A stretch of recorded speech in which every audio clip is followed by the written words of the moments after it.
Hello. It's Hello. Welcome to Sunday night, where my thing didn't load up. That's awesome.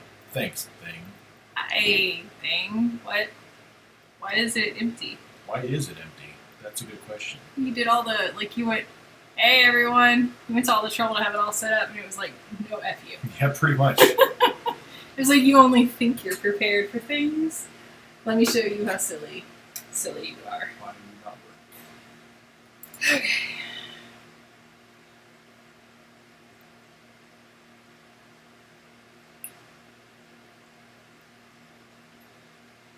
We're up to 83 backers. There it is. Yay! Did you hear me? Yes. On the Kickstarter. Kickstarter, whoop whoop. That's exciting. It is exciting. Less than $300 to glow in the dark. We can do it. Can we? Maybe. Like, it's slowing down a lot. It always slows down in the middle. But I'm like, what? I know. I'm like, I don't know. Like, Kickstarters always slow down in the center, but every time I'm like, everybody likes this. It's true though.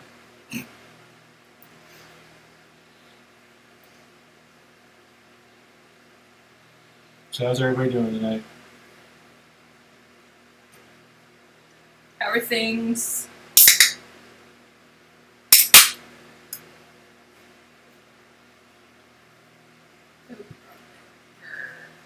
Brr. Brr.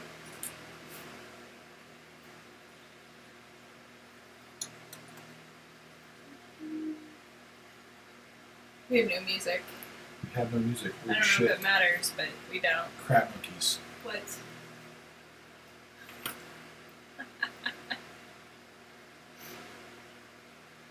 Just in case you care. Somebody might care. It's raining? That sounds awesome. I want rain. What is rain? Great.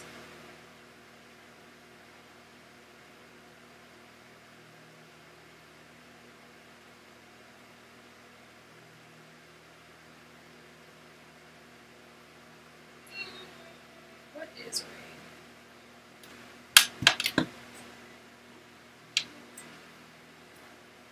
Yeah, you mentioned that before, I think.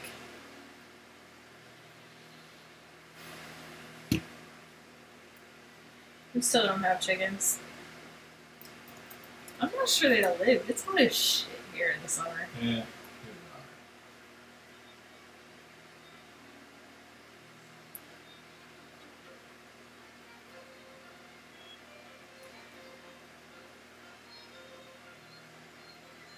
So, what are you working on tonight?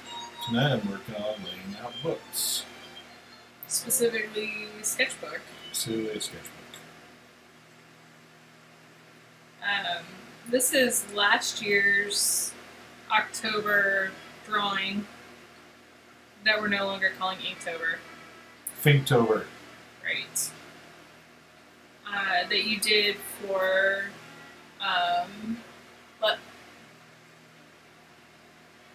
which game? Fallout New Vegas. Okay.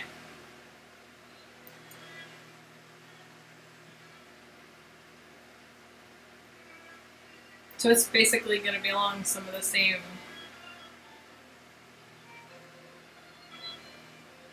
feel as the one before, right? Yeah. Drawctober. Dr. October. Doc. Yeah. Doc October. It's a lot of Doc Ox, let me tell you. I should do that next year. You want. I'm not here to tell you what not to draw, Dane. I'm just here to nag you to draw.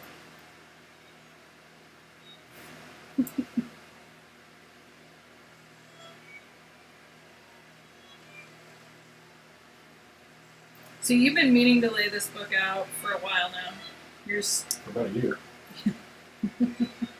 Well, I was going to do it last year, and then the whole, Inktober trademark bullshit flared up right as I was getting ready to start working on it. And I was just like, well, that just right. So you were just sucked all my enthusiasm for the whole thing out. Couldn't even look at it. So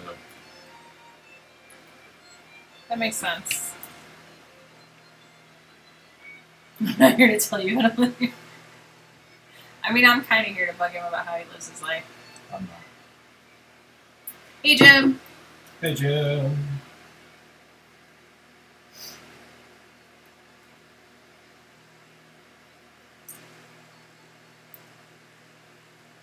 That's the mini Jim.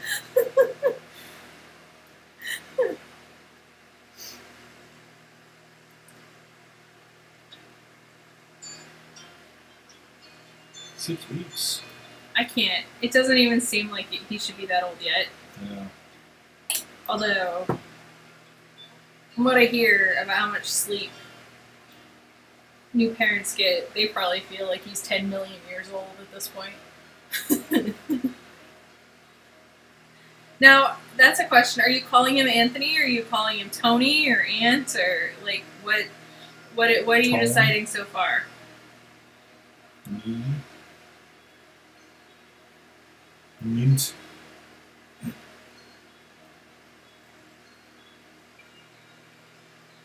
Asleep. I mean, that's what I hear. I hear that y'all don't get. That you'll figure it out again about age 5, I think. And then school starts and then you're out again. Right. Anthony or AJ? I've always loved AJ. I mean, that's your initials. It is my initials. I am technically an AJ, yes. Alas, it was never a nickname that anyone gave me. Their names anyway. Well, I know, like, some people, I've seen a lot of people referring to their kids with just an initial or something like that, like something different online, just because they don't want their kid's name online. So I guess there's all those options too.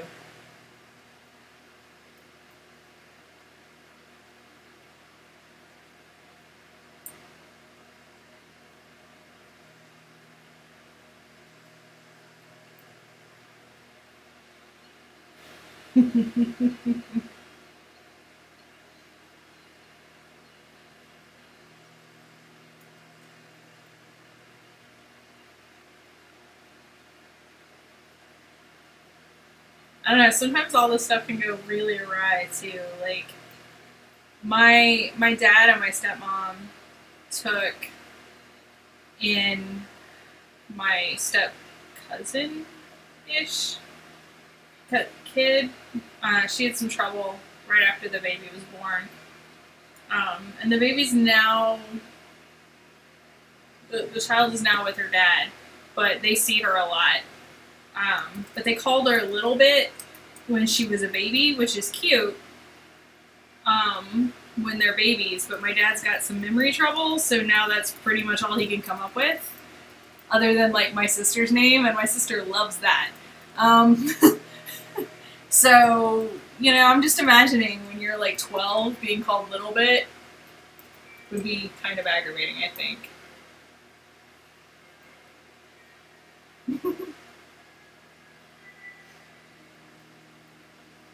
Like, poor child is either going to be Little Bit or Christina. There's nothing wrong with the name of Christina, except that her name is not indeed Christina, like at all. So, that's...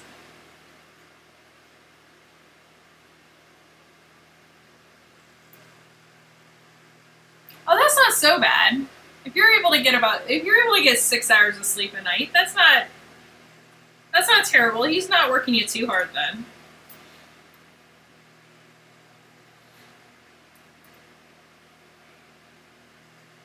Yeah, I'll scroll. Somewhere I saw somebody did a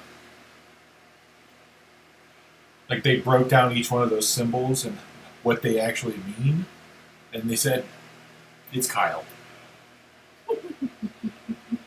It's the most ridiculous bullshit way to say Kyle or spell Kyle in the world, because of course it is. Hey, Aaron. Hey, Aaron, how's it going?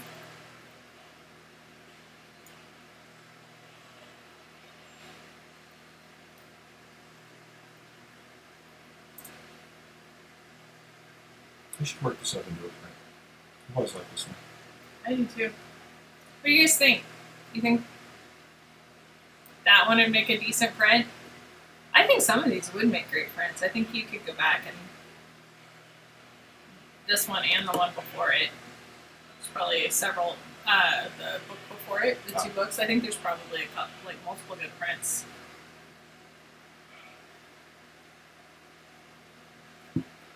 Wow.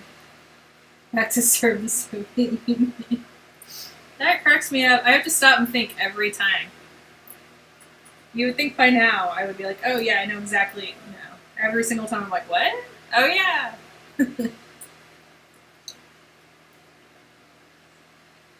Well, as Dane's working, if you see one and you're like, well, that one should be a print, feel free to speak up, because sometimes it's hard. Like, it's nice to get someone else's.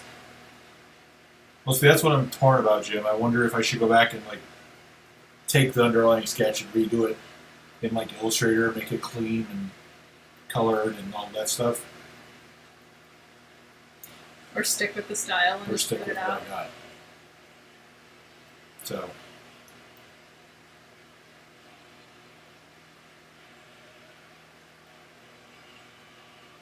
Well, I definitely think that one's nice and child friendly.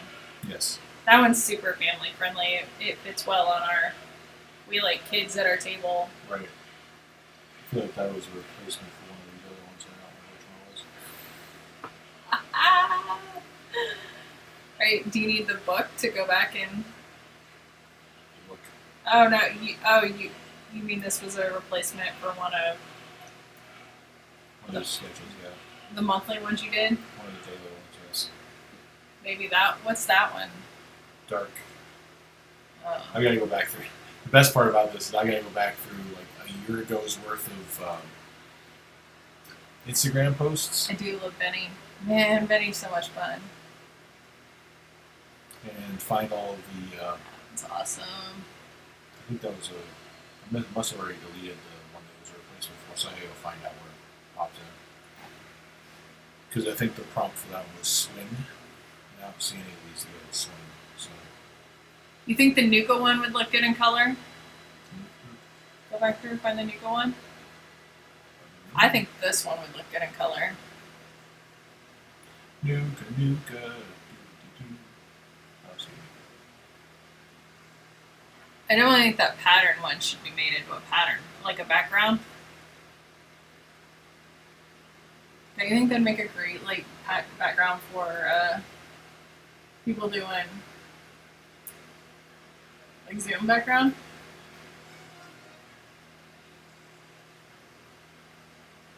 Like in subscribe. What?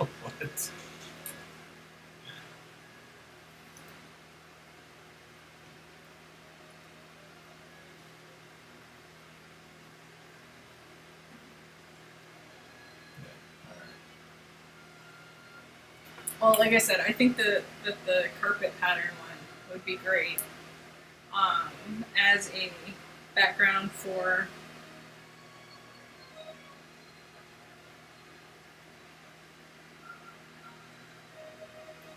like a Zoom background.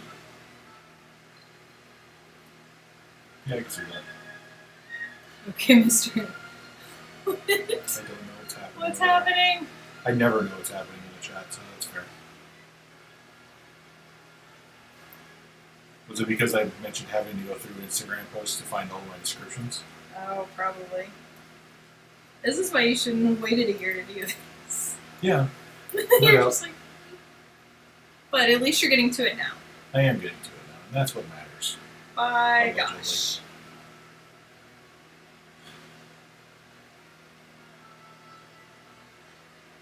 You like the bionic dog? I do too. Yeah, Rex is pretty good.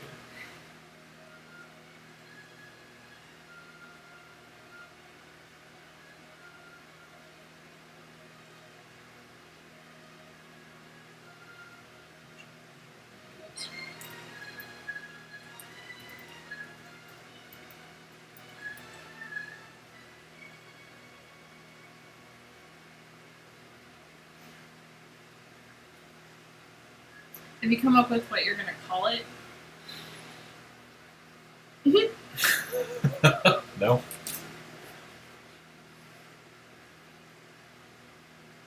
What did you call it before? I'm trying to remember because you had The some. first Fallout one was Wandering the Wasteland. So I probably just use something like that. One, yeah. I thought you had a hashtag like Fallout Tober or something. It was like FO Inktober. Yeah, see, this was the one I replaced. Isn't that great? They can't see it, so it's even better. Mm-hmm. Nobody can see it. There it goes. Why'd you replace it? I didn't like. I like the new angle better. I like that one. But cool. Yay, backyard cats. Man, our backyard is still hot as the living sun. I really just want to do yard work the last several days. Hey, gang. But it's been hot. It's been like, I'm such a weakling. I'm like, no. It's been like, today was like almost 100. Yeah. So like that's pretty shitty. Especially with humidity.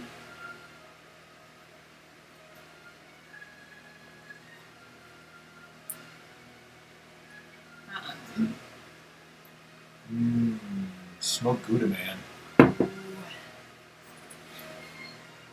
It's my kind of man.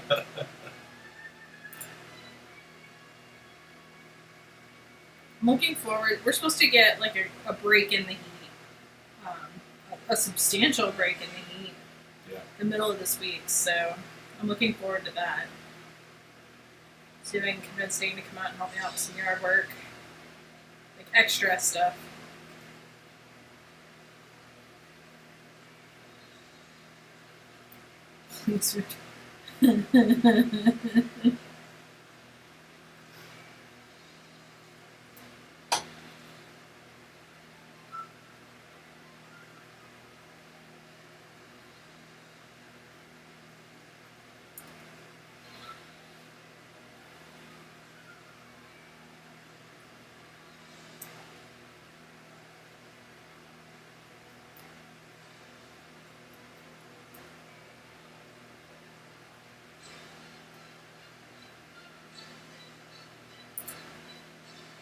You're supposed to get snow on Tuesday?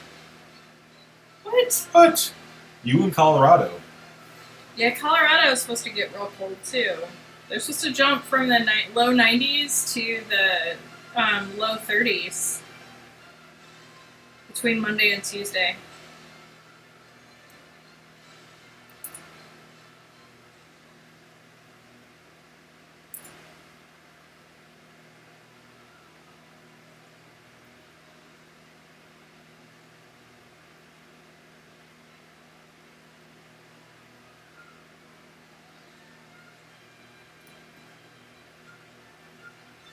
Barb's up in northern Iowa, I think. Yeah?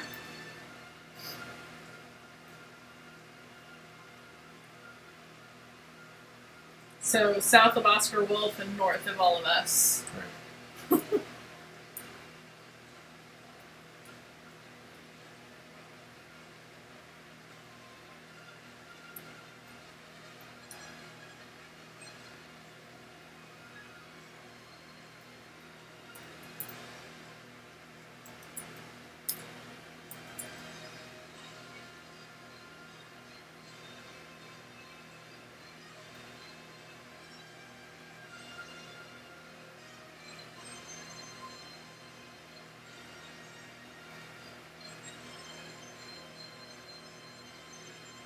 Yeah, my friend that was looking at the low 90s to low 30s in a day is in Colorado. I believe she's still in the mountains there.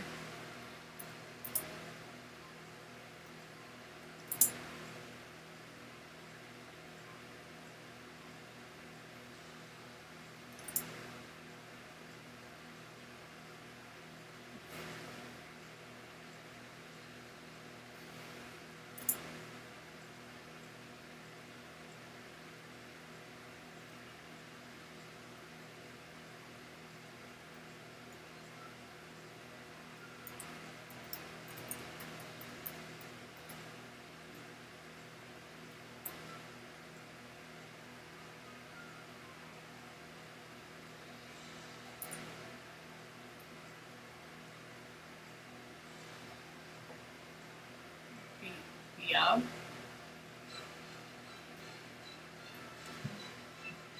Aaron, what does that mean? We don't know what that means. We're too old. We're like, what? Is that one of those new kids slangs? Adre.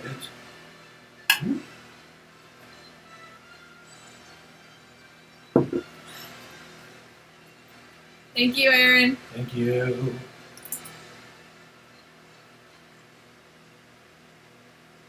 Supposedly, we're gonna have to wait until Tuesday for the cooler temperatures. I would love to get some tomorrow. It'd be nice to be able to just. I'm hoping it cools down enough that we can open all of our windows and air out the house and turn off the AC. I always really looked forward to that moment. Like the first good cool night we got in Portland, and you could just open everything up, but put on a sweater and just enjoy it. Be right back in a bit. All right.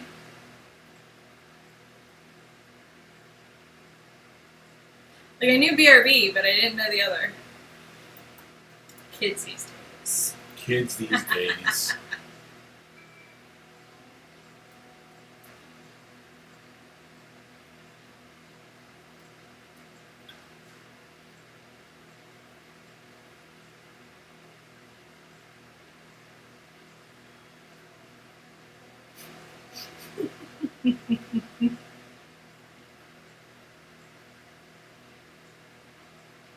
We've got to start planning for the dark months. It's all dark months. It's 2020. I know. That is redundant. Yeah, well. I'm super excited about where we're at on the Kickstarter so far.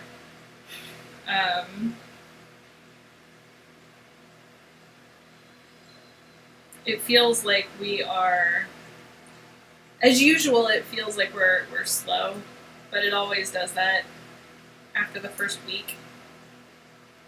Yeah, it always dips. Yeah. Engagement. The only time it doesn't is occasionally you get lucky. Like our first one, we got lucky and Kickstarter put us on one of their emails or something, and it hit a chord with people. Yeah. But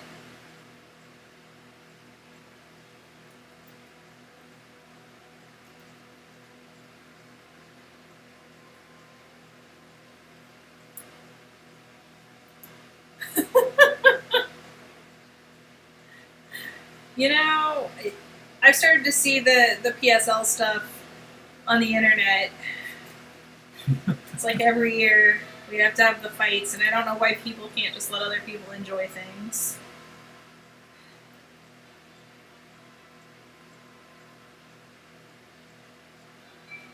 Like, I've got one friend that was like, it doesn't taste like pumpkin.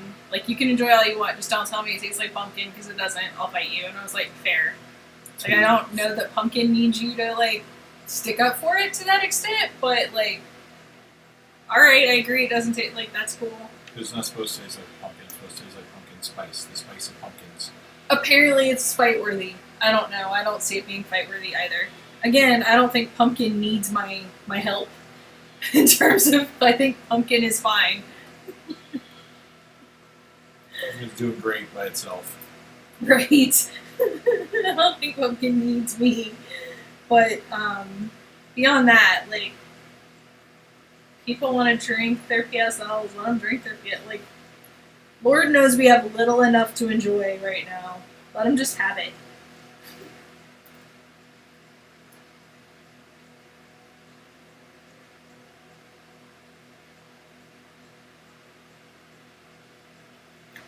Are we though?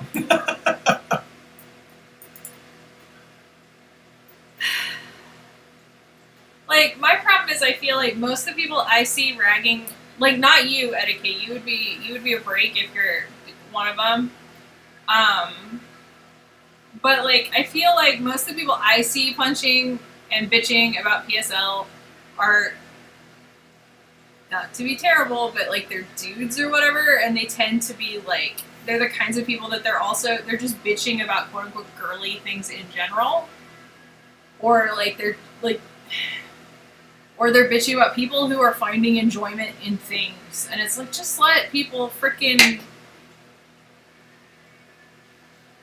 I don't know, like, and I probably have a specific kind of joy killer in my general milieu that I see, but like, it's the same people that were bitching about like that unicorn drink thing that happened a while ago. Yeah, like the neckbeards. Thank you, Jim. Like it was the same kind of people that were like super pissed off about that weird unicorn drink that Starbucks made a couple years ago. Probably because the same people that I know that love PSLs got into that too. And I'm just like, what kind of person are you that you're threatened by a purple drink at Starbucks? Like, if that threatens you, I don't know how to help you. Was it good? I could, like, Oscar, I've gotten to the point where I have a really hard time with Frappuccinos. Like, I make my own at home because I can make them with, like, a tiny percentage of the sweet and sugar. Like, so I just looked at that and was like, oh, that's got more sugar than your average one. I promise you it does. And the average one's too sweet for me now. So it's not for me. That's cool. I'll go get my really expensive cup of coffee instead. Like, but people really liked them. Yeah, that's what I was. That's what I heard. Like, the some of the Starbucks baristas where I was were like, yeah, I feel bad because I don't think people realize. They're like, oh, it's a special little treat. And I don't think they realize how much worse it is for them than their regular Frappuccino. And I was like, well, it's temporary. Let them enjoy it. The ghost of Wilford Brimley will to be at night. Oh, man. You know, like...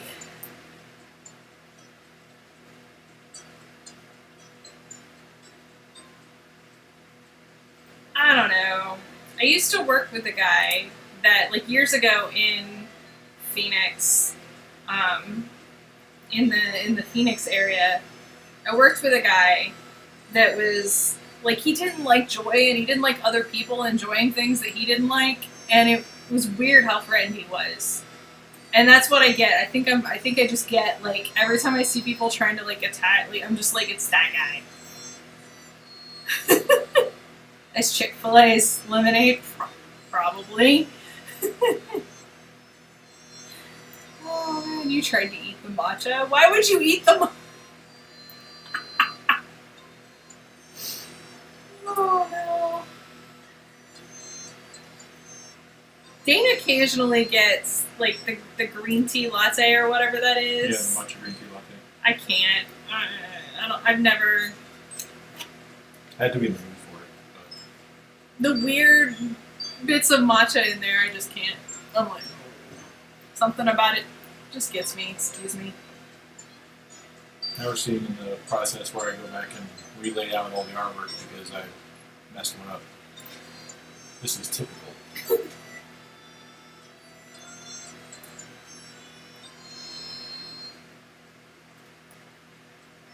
Wow. What? We've been like 3 times. No, we've been more than that. Like maybe 5 total. Yeah, we haven't been a whole lot. How are people scandalized by, like, sugary drinks having lots of sugar? I love how people act like that's suddenly a surprise. I mean, lemonade shouldn't be super sweet, but... You know what, though? If you're one of those people that likes sugary drinks, it should never surprise you that the thing you really like has a lot of sugar in it. It's like...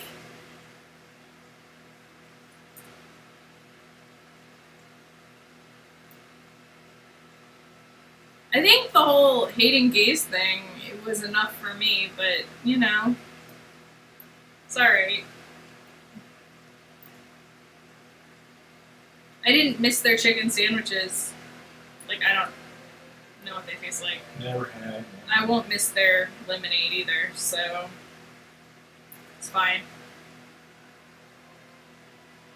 I remember one time, the one time we tried to go to Chick-fil-A when we were living in Arizona. They were And we closed. went on a Sunday night because we're like, we're out and about. We got We hear groceries and things. stuff, and we've heard about these amazing chicken sandwiches. And we went there on a Sunday night, and they were closed. And we're like, what the fuck?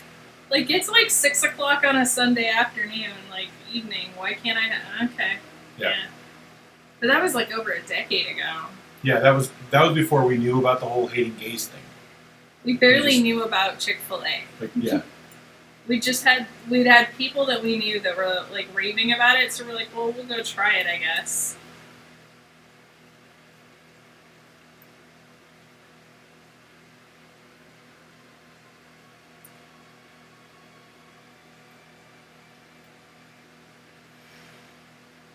Turns out we didn't.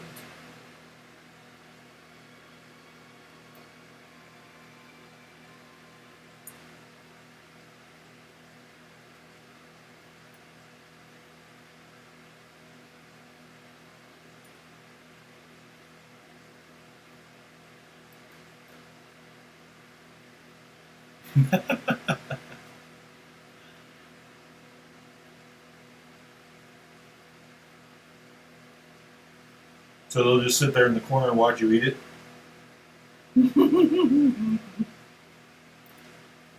not take part at all. Starbucks are like we've got Starbucks with drive-throughs. So we've gone through a couple of times.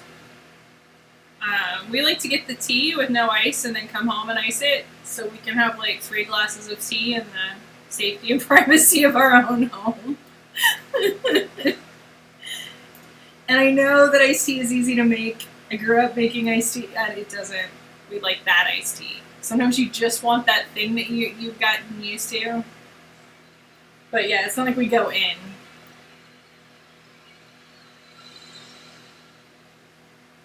Like, I already felt like going in and sitting at a coffee shop was a bad idea.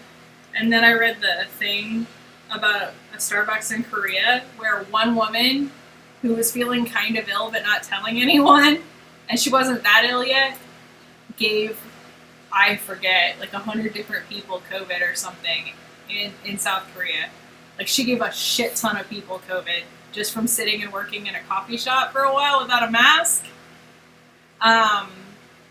Yeah. But I also, like, it was a double thing. It was like, on one hand, I feel really like I'm not gonna, despite the fact that I desperately want to go sit in a coffee shop and just work. Like, that's a thing I've always enjoyed, and I desperately want to do that.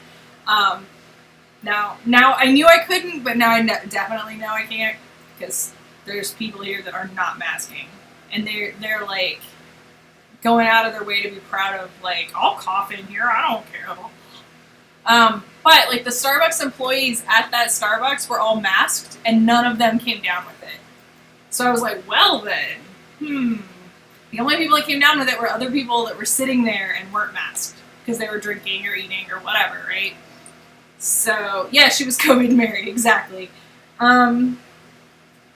So yay masks, definitely going to continue to wear those. Definitely. And then I'm not going to go sit in a coffee shop for a while, which is really too bad because I desperately want to.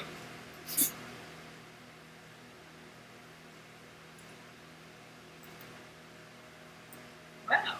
It's faster than I thought. That's what I'm saying.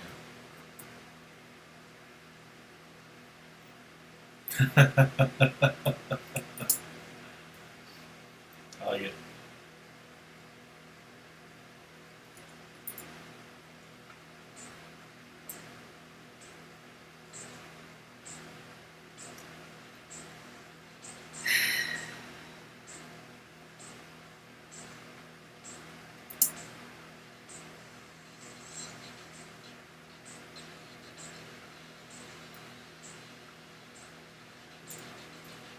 I mean, so I used to work as a content, like I used to lead the content department for a web company in Arizona, and we employed writers like freelance writers on an article per article basis, and our owner was religious, so we had multiple like college kids from or people from Liberty University on our staff. You could definitely tell the kids that had been homeschooled, with one exception, and the ones that had.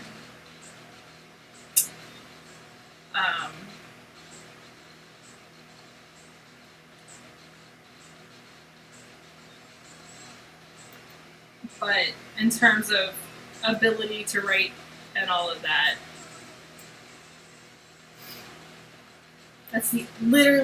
that's literally the only thing I know about their ability to educate, is that some of them didn't have any ability to write.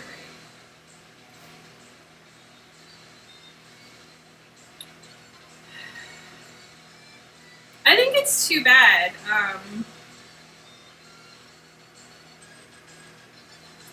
Whether I'm in agreement or not with someone's general religious viewpoint, I think it's a real shame when people's religions and religious beliefs are used to cheat them or to take advantage of them. And I definitely think a lot of that has happened.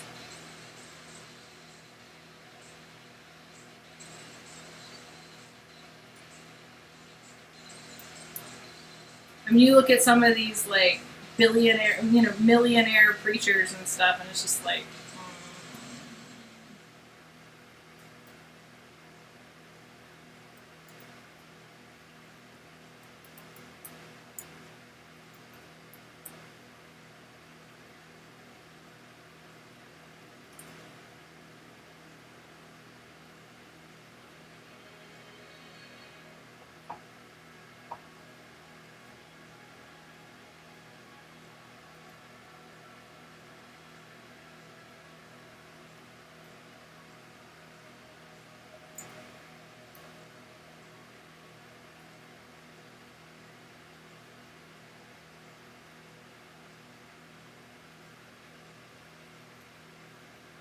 Huh.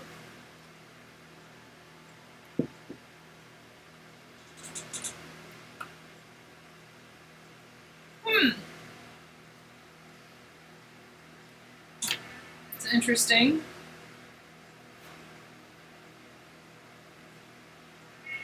I only ever went to public school and then a public college, so like a state school.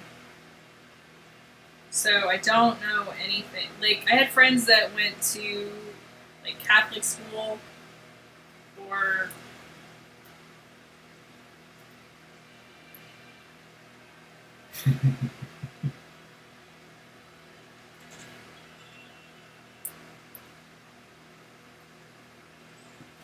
It does sound dodgy.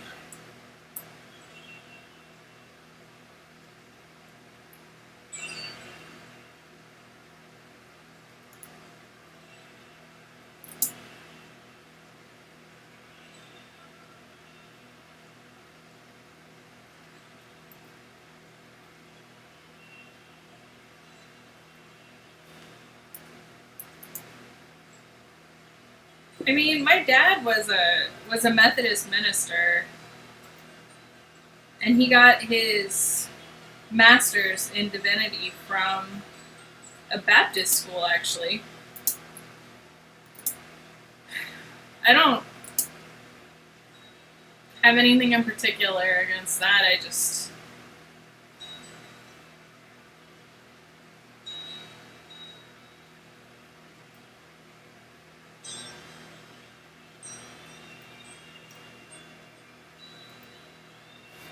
I tend to side eye people who make very exponentially wealthy existences on other people's religious beliefs, I guess. Who needs math when you read pamphlets? I mean, I agree. Or you said you read pamphlets. See, etiquette, that's the stuff that concerns me. I mean, but, some of that isn't necessarily, like, just religious schools. Like, you've got, my understanding is that there are very different systems set up for homeschooler schools in different states. And I've certainly met some kids that were homeschooled for a long time that felt, they seemed very well educated, or at least as well educated as anyone else. And then I've met some kids that were homeschooled that have some really weird gaps. So it's probably not just a religious thing. It's too bad, though. Algebra is a useful thing to have a basic understanding of.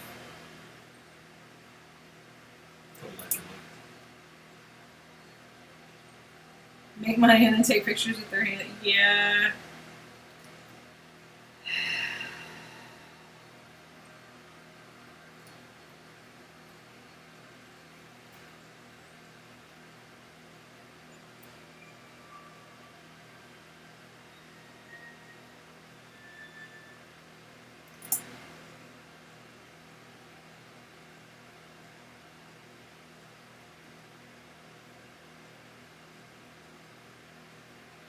Algebra made more sense to me once I got into geometry. Then algebra clicked a little better. I feel like a lot of math works that way. I took algebra twice, though. So, what do I know?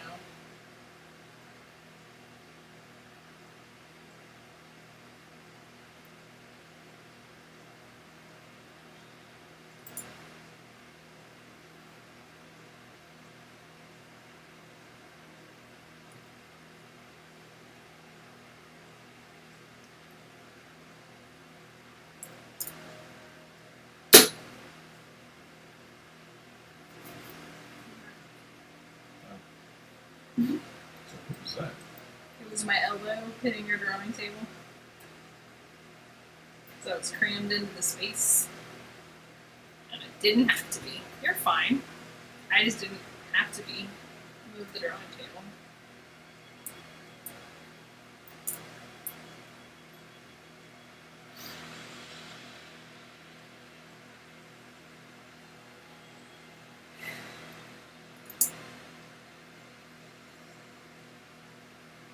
I did okay in geometry.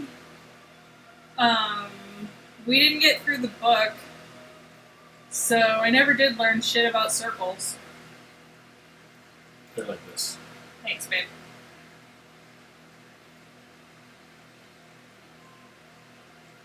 I'm a helper. Are you? Allegedly.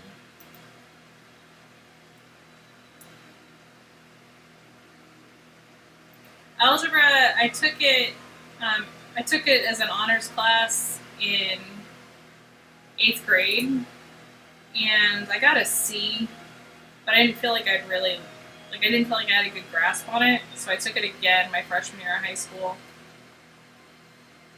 And I think that was a good idea. Freshman year of college? No. High school. No. Thank you. No, I just misheard you. You said, you mean your freshman year of college? And I said, no. I said high school the first time I met it. No. I just am trying to, like, what? It's not dedication so much as I knew I was going to have to take other math courses, and they stack, right? And so if I didn't understand what I was doing, I was just going to be more lost at the next level. And math was not my strong suit. Mostly, I think, because I do better, like, I do perfectly fine with math when teachers explain, like, the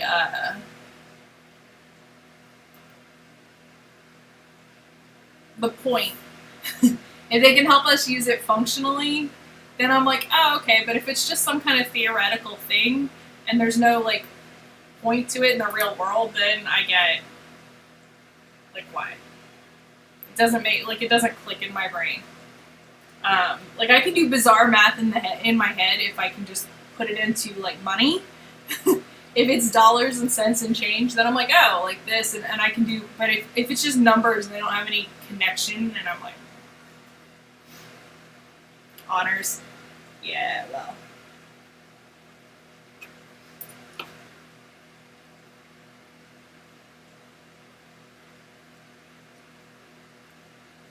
Apparently I wasn't, because I retook it. Like all the people that I had class with in 8th grade went on to something else in freshman year of high school, and I went back to regular math courses and retook algebra.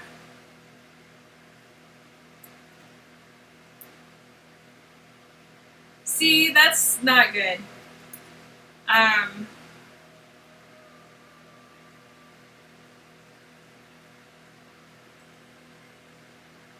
Barb, I'm sorry that happened. I just like teachers that are like that. My algebra teacher in 8th grade got a disappointment because like early on in the year, my dad was trying to help me with something and there was an example in the book that was wrong. And my dad was like, that's not the right answer. And then he kept working it and reworking it because it was driving him nuts and it wasn't the right answer. Like the book got it wrong. And so finally he was so frustrated because he felt like he had forgotten that like he'd messed it up somehow and he'd forgotten basic math and it upset him so that he called the teacher. So then the next day in class the teacher was like, well, Ashley and her dad. And I was like, my dad. Like Ashley had shit all to do with that. That was my dad. My crazy math dad.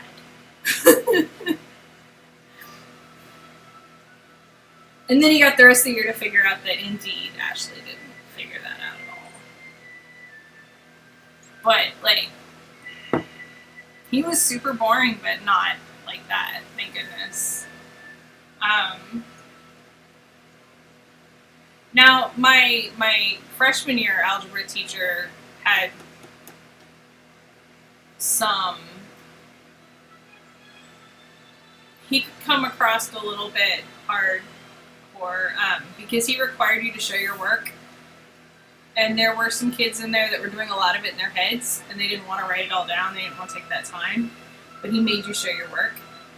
And I liked that, because that's how my brain worked. But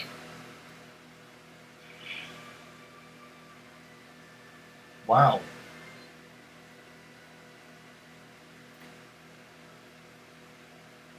That's a hell of power you got there. please don't ever wish I'm dead. So I still have my appendix.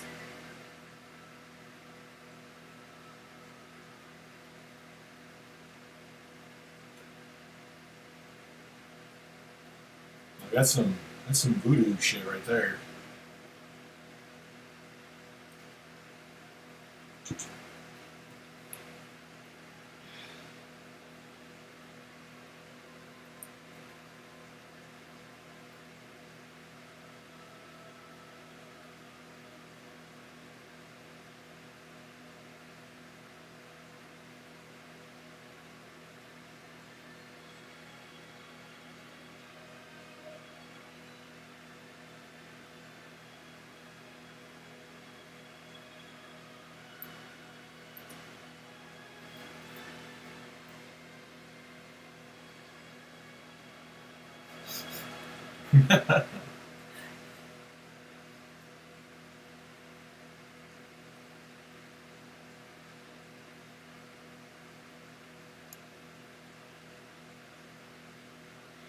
That is generally me doing math too. Usually when people start doing math, talk about math, I just zone out. Oh my gosh. It's so much fun when we're at shows and somebody comes up and they're trying to sell us something and they won't talk to me about it. Like they insist on talking to Dane. And I'm just like, alright, enjoy that. And Dane's just like, you can tell Dane's just completely glazed over. Like he's still nice to them, but Dane's not hearing a damn thing. And they're done now because like Dane's not gonna remember any of it and they wouldn't talk to me. Just like, well, have fun with that. Like they'll start out with, here's this cool product and here's the art things that we can do, and Dane will be like, ooh, and then they'll be Like I'll try to ask questions and they won't talk to me. And so Dane will do the thing he does where he'll repeat one of my questions to try to get them to talk to me. And then they'll think Dane's interested and they'll start talking to him about like items, dollars per item and minimums and percentages. And Dane's just like, and I'm out. Like you had me at pixels or like whatever the printing colors and stuff, like that kind of stuff, that I'm like, whatever, is it pretty? Okay, cool. But then as soon as I start talking numbers, Dane's like, whoop!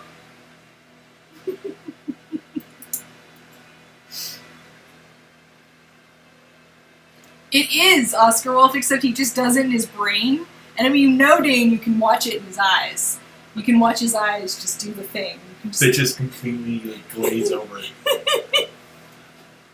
It's hilarious. I'll sometimes still like try and keep eye contact with the person, but I'm not actually seeing them anymore. I'm definitely not hearing them anymore. It's just white noise.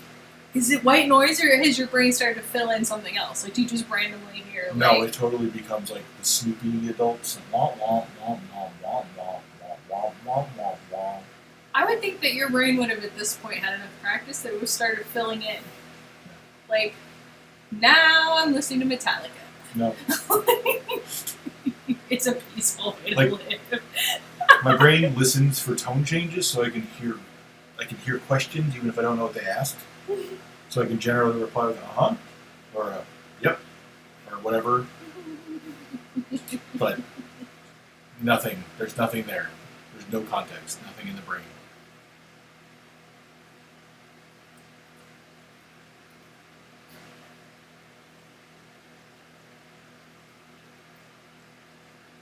There was a sales guy one time that I actually really wanted to get a hold of us, but I think he got really offended because he wouldn't talk to me, and he did that to Dane, and finally at the end of it, I was like, cool, so if you can give us your email, because I would love to hear it. And he's like, well, your husband can tell you. I'm like, my husband doesn't remember a damn thing you just said. Like, he stopped at the art stuff, like, and he looked over and Dane's like, nope. I was like, now, if you want to try. He never contacted us, and I was like, all right, well, we tried. Like, I don't make any illusions or, like, I don't lie and tell people, oh yeah, I'm the business person. Poor Dane. I go, I draw pictures for a living. Talk to her. And they don't do it, so they don't want our business that bad.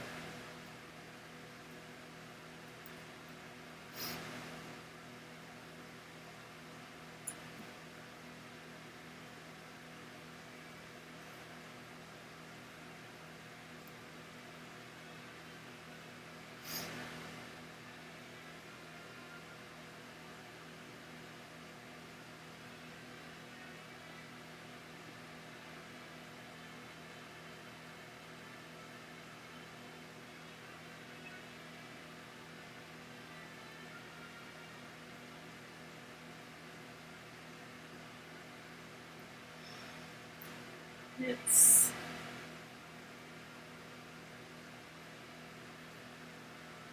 On the other hand, it's a sign of a really great, like, vendor. Like, it's a good sign when they'll talk to both of us. Yeah.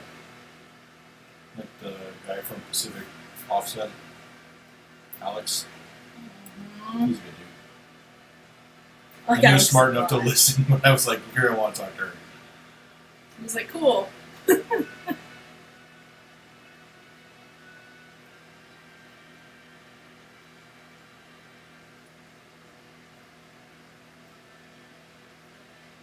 I don't know. It amazes me how many, like, salespeople still haven't figured out how to read relationships or people. Yay! Hydrate. Pink.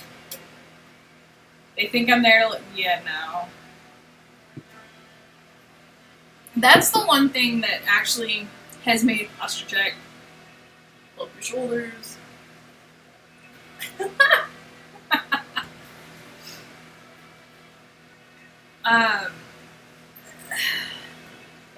I think it's getting better, but there's still a lot of misogyny. as a whole. And it amazes me because, like, so many people, especially like the older comics dudes, like from the '90s or whatever. There's several of them that are very successful, but if you talk to them, almost always like their wife is in the background, like making sure that the things are working. Like there's a lot of those dudes that are like, I draw pictures. My wife does, like, I don't even, like, up to and including, like, there's some of these dudes that if you go up and you try to ask them, like, what something costs, they're like, I don't know, ask my wife. Yep. Like, they've got none of it. And you still get people that won't talk, like, that can't. Thanks, Oscar Wolf. Ooh, good idea. Oh, you hadn't even... Thank you, Oscar Wolf. He hadn't even named it yet. Yeah, I did. Oh, okay. I was like, what?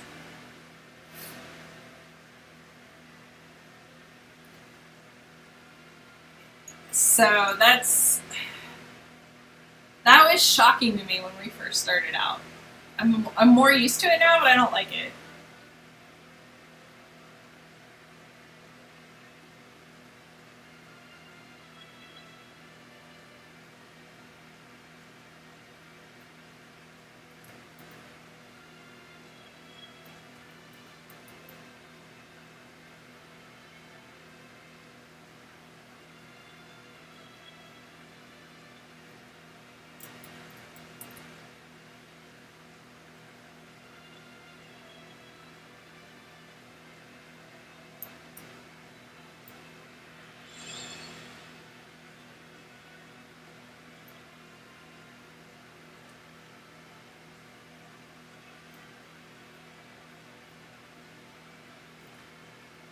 Yeah. I don't mind. I don't mind being invisible labor.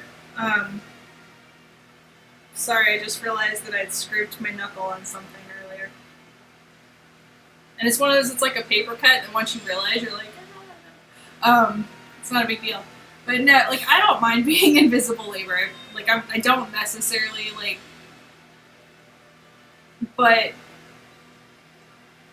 like, it's difficult when you're trying to create business relationships and you can't get people to talk to you. I want to see it. I want to see it. Send us a picture. Send me mac and cheese. Given the way the mail's working, don't send it. Send me Gouda Man.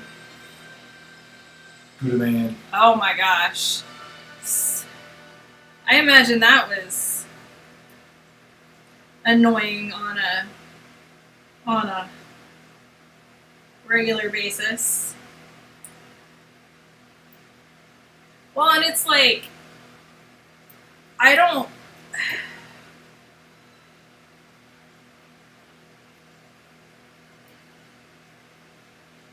You're over it. You finally got the cables? I mean, it's only been like 6 months. Yay, March cables.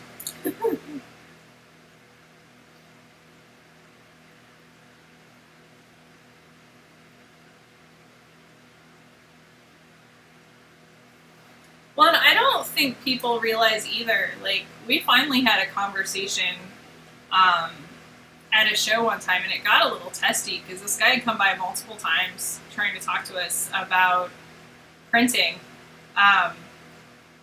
And we had legit questions. Like, there's almost always something that we're looking into or we're interested in, and if you've got, if you can give us good numbers or information, I'll talk to you. Like, make a sign for your booth. If you want to talk about art, talk to Jay. If you want to talk business, well, like, and some of it, Barb, is like, obviously, like, there was a guy we talked to for a while, and we could just never figure out, like, we couldn't have managed the minimums that he needed. But he was great. He was doing, like, water cups, like those Oh yeah, the really nice, like, the double-walled ones with the lid. Metal water yeah. bottles. Yeah. He was doing dye sub printing directly to those. The problem is his minimums were like 500 to 1,000 per design, and we weren't there because those are really expensive water bottles. I was like, no. This is way back in the day before Yeah, we this started is- really doing any Any products. manufacturing products. Right. So. So, but he was like, he totally figured out. Dane's definitely there to make things look pretty. So he was totally like able to switch back, like, because Dane wants to know like how well are designs and art going to be transferred, right? Like how many colors do they print in? How well does the ink do whatever it does? What kind of files are they like? He wants to know that stuff, right? I don't know that stuff. Like I could not tell you what sort of like file names are good or bad, or how they interact with the colors. I know that that's all important stuff. And if somebody's printing for you and they can't answer those questions for Dane, then we're not going to print with them. But I don't know what the right questions are, and I don't know the answers. But he and Dane were talking about that, and then he was able to turn around to me and immediately talk about minimums and delivery rates and storage and the stuff that I like, just back and forth. And he was completely cool with answering whoever the question came from, giving them the answer. And he was great. Like I hope he made bank at that show. I hope he continues to whatever he's selling. He was like a born salesperson, and I mean that in the best way possible. Because good salespeople are so useful. Like, It's true though. on the other hand, I can't tell you how many people we haven't worked. Like, the moment we come over and I try to ask you a question and you literally will not look at me or talk to me, and you only talk to Dane, we're probably not going to work with you.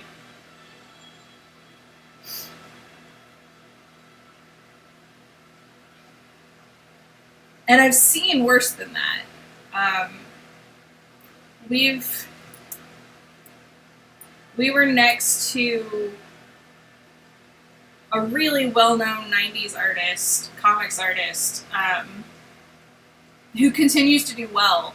But if you talk to them for any length of time, you figure out that his wife is like running all of the business stuff. Like he's a great communicator and artist and but she's doing the business stuff. And if I could just like follow her around for a week and take notes, I would learn so. Like I want to be her when I grow up. Like I've learned a lot just from when she was willing to talk to me, right? Francesca? Yeah. I wasn't even gonna but like and again, there's nothing against her husband, it's just they team up very well. But you would overhear people talk to her, and I was just like looking at Dane, and he's looking at me, and we're just like, because even though she didn't, she wasn't rude or what, like I was just like, do you understand that like she's the business? like do you understand that you just were really disrespectful? You done goofed, son. Like, and I don't know, like I have no idea, I have no view into the way they make like business decisions or whatever, like, but like you would see a lot of people talk to her as if she wasn't smart and as if she didn't have a say and if she was just there to be pretty and eye candy, and they would talk to her in a way that made me want to smack them. So it's shocking to me how much of that still exists.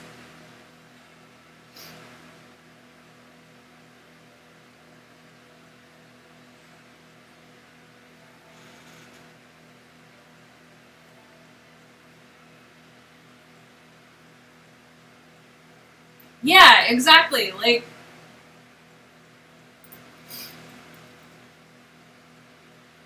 it's, well, and especially like, I can't speak for other businesses, but in comics, I mean, there's a lot of married partnerships out there. And it's not always the guy that's the creative and the woman that's the like, that's old school, right? But like there are a lot of married creative partnerships out there where one of them is very much the creative and the other one is very much the business. And if you come in with an idea that it's always the man making the decisions or whatever, you're gonna fuck up a lot. Because there are a lot of creatives out there that are showing up to shows, and if they have pants on, it's because their partner made sure that they packed them. And by made sure, they probably packed them, right? And they probably reminded them that morning because they forgot. Like, you know what I mean? Like, it's... And, like, if you don't recognize that there's a lot of that, and that's the way that they're succeeding, like, you're going to walk in and just immediately, like... You liked the old... Oh, yeah. Like, so you did this one yellow. That's fun. Well, because the other one was green. Yeah. So there's a bit of a... Also, a lot of the heads-up display stuff in Vegas is yellow. Aaron, have you played Fallout? Any of them?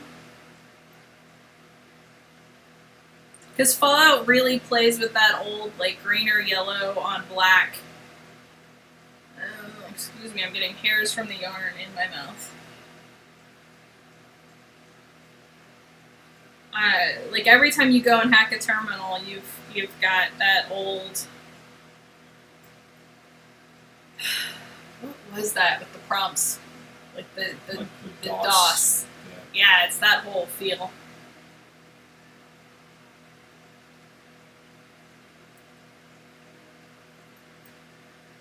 I'm so glad computers got easier than that very early on in my life.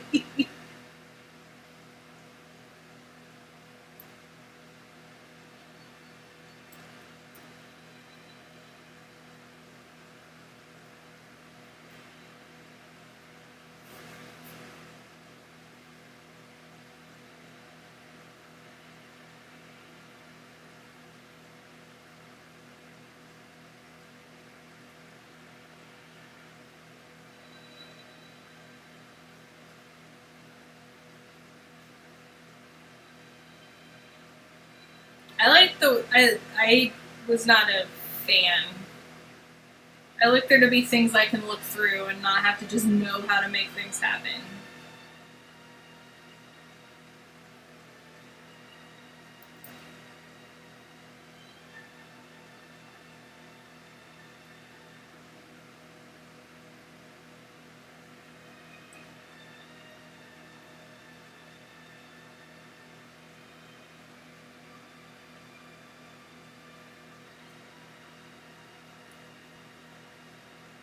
But if you like the old school ones, there's a lot of old, like, bank systems and retail systems, like back-end systems that still work on some of that stuff. Sure. And there are fewer and fewer people that know how to use them. Also. I have on purpose forgot everything I ever knew.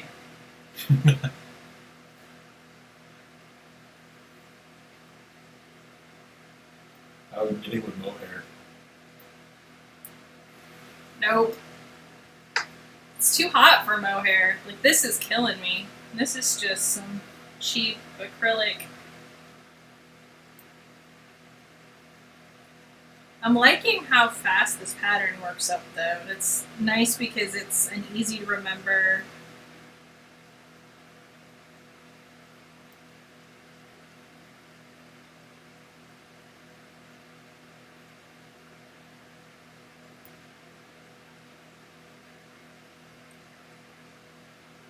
Set of steps.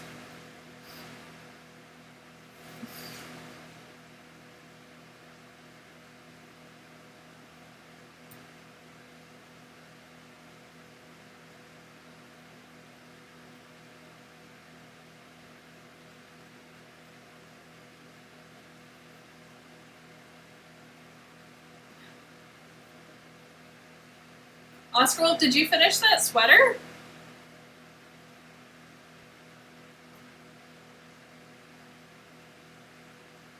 Finished the project and started another sweater. Seemed reasonable 2 hours ago. That's how they get you. Uh-huh. I started to look up sweaters. I've got a couple I'm really excited about. I just have to get the yarn. Man, it's amazing how much yarn goes into one of those things. especially when you're looking at crochet.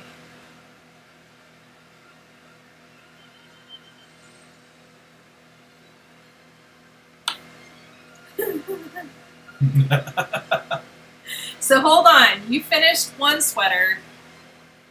How many sweaters have you started and you started another one?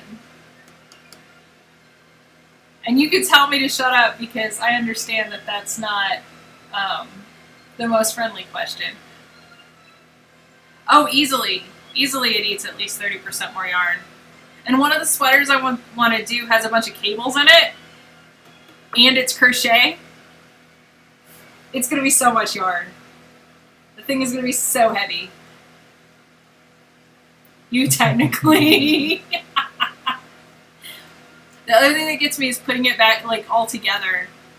Like, I'm really worried about a sweater that requires lots of putting the pieces together because I'm just like, that's my least favorite thing.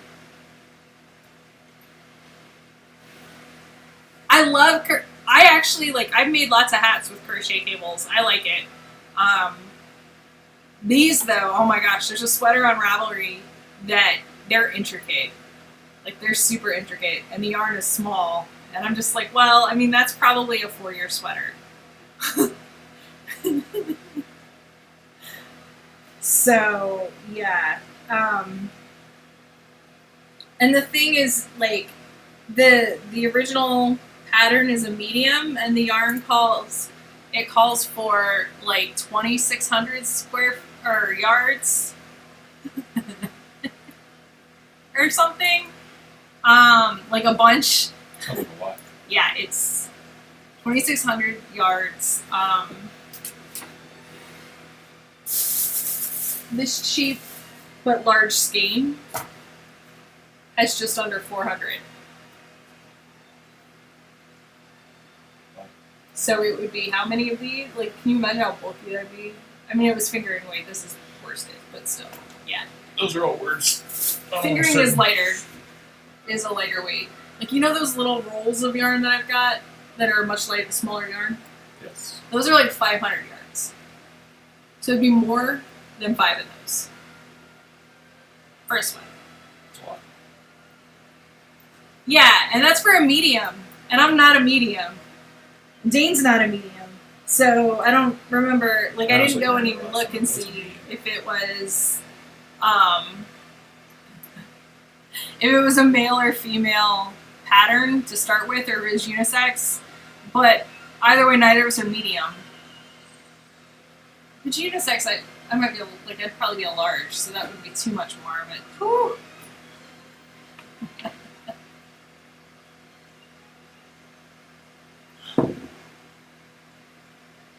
That's alright, Attica. Bring it back around. Send it to what? Oh, man. Was this the one that Attica did? That's the one that Dots Girl did. Okay. The one that Attica did is... Holy heck, Oscar Wolf. This is the one that Attica did. That work on the shoulders is beautiful. That's fun. I really like that on the shirt. Attica. Yeah. My hair is falling down.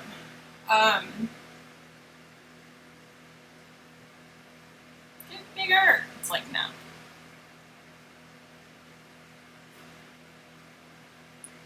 See, that really cool, like, lacy work that knitting can do.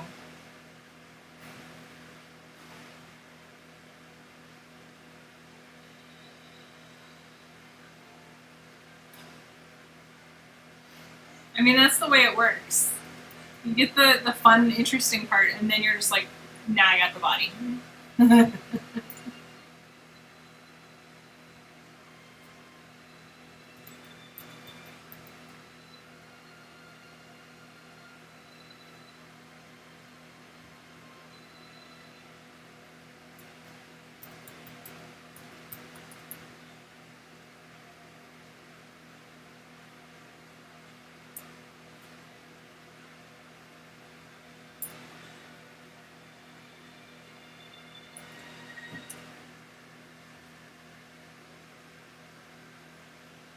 Oh, see, that's pretty.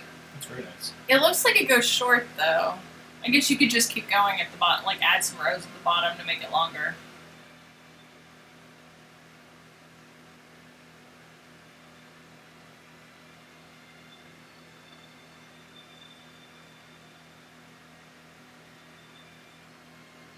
Look how fine that is, though.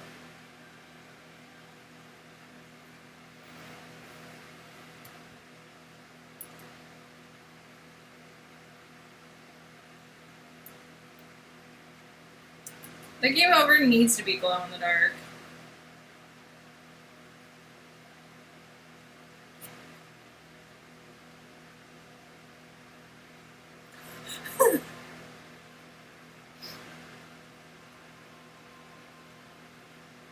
I'm so used to crochet, I'm just like, LOL, 40 extra yards. That's not much.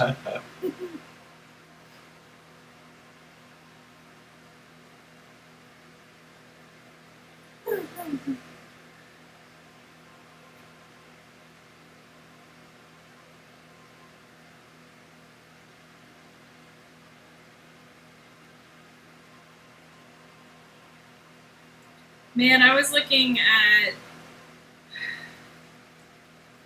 There's some really great ones with the crochet on Ravelry.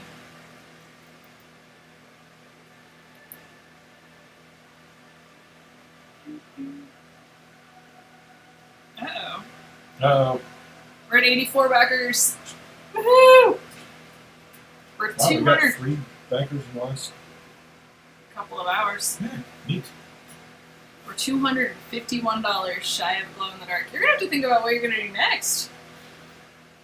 Well, if this week goes well, maybe I'll be working on new pin designs next week on the Twitch stream. I think we should have something to promise before we run out. I'll put up sketches for the ones that I've been thinking about in one of the updates. Did you? Yeah. You can show them to me.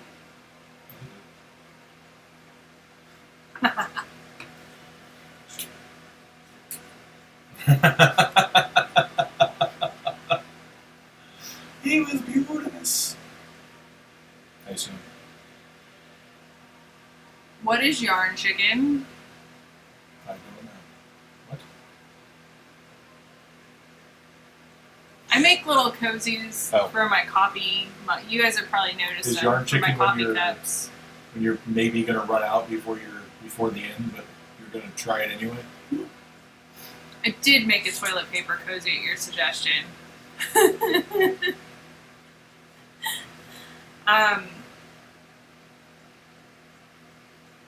I've seen the ones that people made with the fancy dresses where they put doll bodies in the top and then underneath were the toilet paper. You guys remember those? Terrifying, terrifying things full of bathroom dust and Delicious bathroom dust.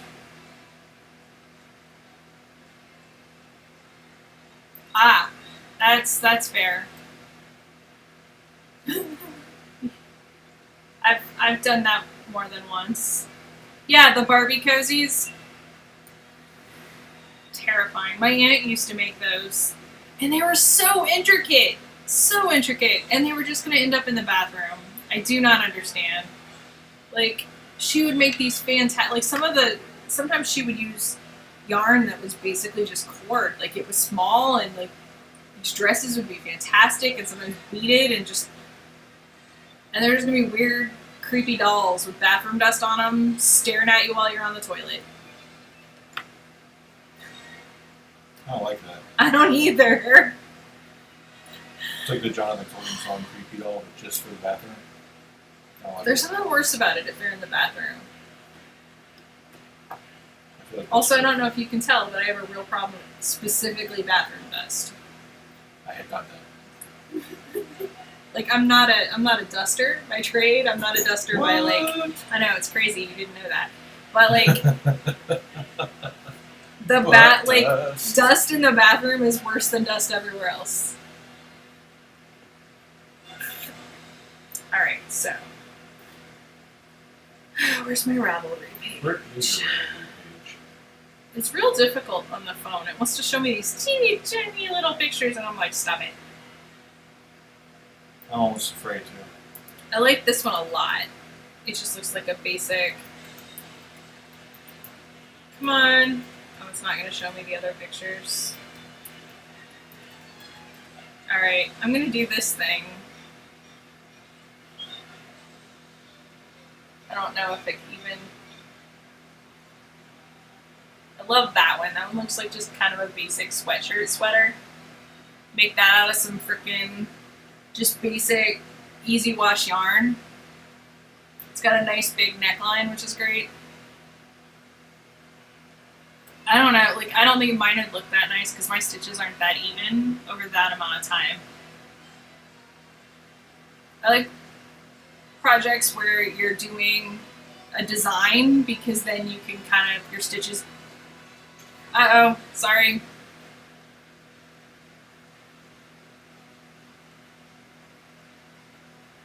Sweater. Yeah, it's like a sweatshirt sweater, and I just like it. But again, it requires super even stitches. Even stitches.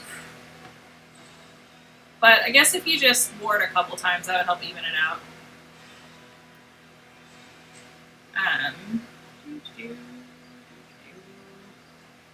Where'd the other Ravelry thing go? It's gone. Why? I don't know. Crazy things are happening, and I don't know why. Yeah. I love the start. Like, yeah, I wanna make it, and I think it's doable. And I love the idea that I could even, I think if I was reading the pattern correctly, the first time I'd probably just make it, but the second time I think I could make the front bigger, like I could just, especially up near the top, so I could give myself some room in the bosom, because so many sweaters are designed as if we're flat. And some people are, but I am not. Oh no! Ripping back is awful! Are you crocheting or knitting? But I like the sweater, like, I like sweaters that give you a little more room up top, but then can be brought back in a little bit down below. So, yeah. Like, I think, again, the first one would just be a big, comfy pullover, but then the next one I could do a little bit of shaping. That's my other... I'm pretty sure I saved that one.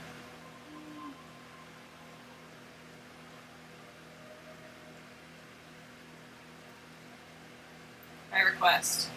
Yeah. We haven't had mac and cheese in a while. It's true.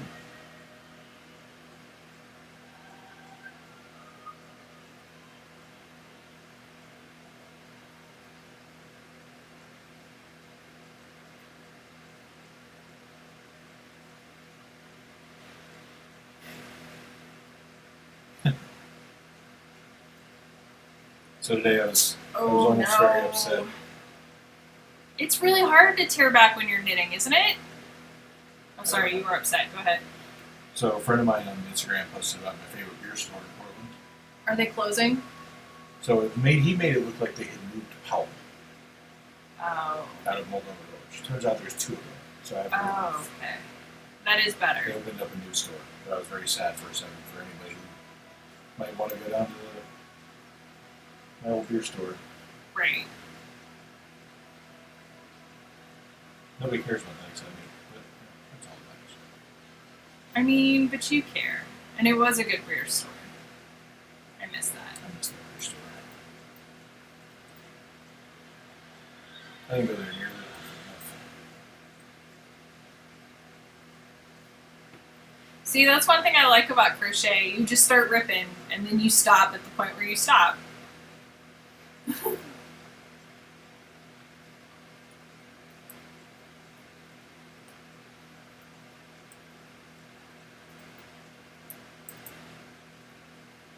So many sweaters. That one's pretty.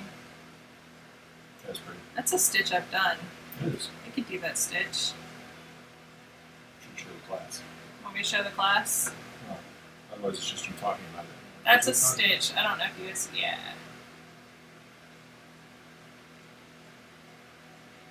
That's a stitch I've done for scarves. I like that. I like the neckline too. It's a really cute neckline. Yeah.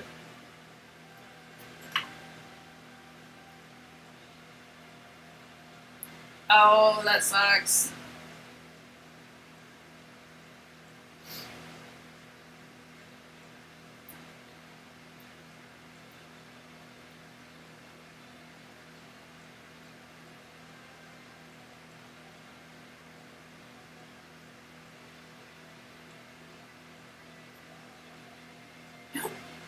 That's alright. Wasn't much of a story.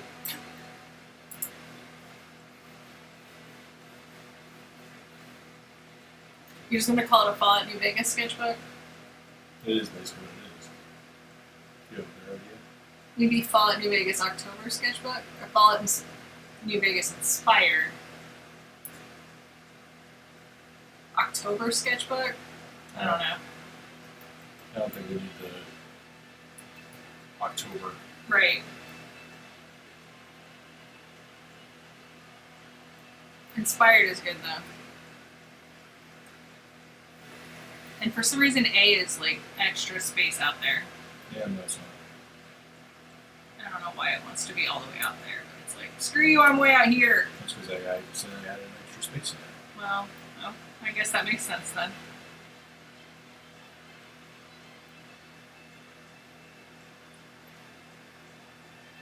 Have you ever made fried mac and cheese, Eddie? So good.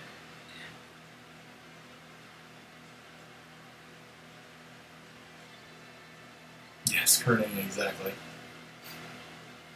Alright, I'm gonna be good and not stare at sweater things and work on this blanket that's totally gonna get finished sometime. Oh, allegedly. Hey, I'm getting close. You are. Like, it's totally long enough, like, you could give it to a kid. I'm Okay, making who it wants to for do that? not a kid, so it needs to be longer. A couple weeks ago, I made some box mac and cheese, and then I breaded it in panko crumbs, and then Good, deep and fried tuna it. too. Oh yeah, but you couldn't really taste the tuna, so I didn't Good. count it. It was still in there. I know. It was pretty damn good. It was really good. I would totally recommend that we should do that again. Maybe with a second can of tuna. Okay.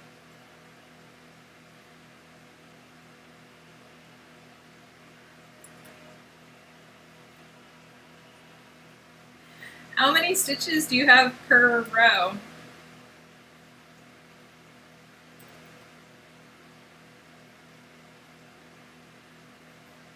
And I'll admit, that's one of the things I like about the kind of pattern I'm working on right now with the blanket, where you just start in the center and you just keep working out. Because if there's a point where you're like, I'm never doing another round of this blanket ever again, if you've reached a point where it's kind of a blanket,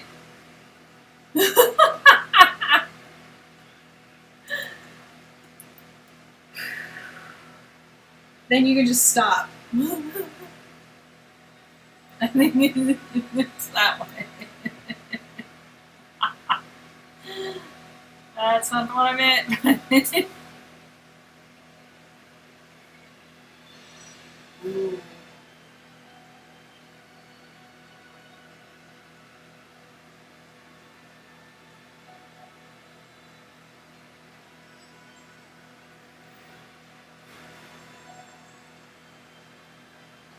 Yeah, I'm waiting for a kid I know to need like a doll blanket. Because I have one that I started doing a thing and it, I hated it so much and I hated the yarn I was using so much. But it took so much effort to get to that point that I just stopped and did a finish row around it and said, oh look, it's a doll blanket now. And then just immediately took that, like, that yarn went right into the Goodwill box. I hated that yarn. I hated that pattern. I hated everything about it to that extent.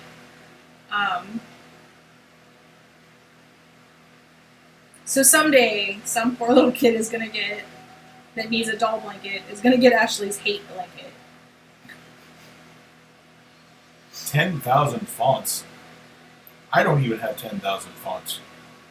You don't need 10,000 fonts. I really don't. You would spend so many hours going through them. I already spent a lot of time going through fonts.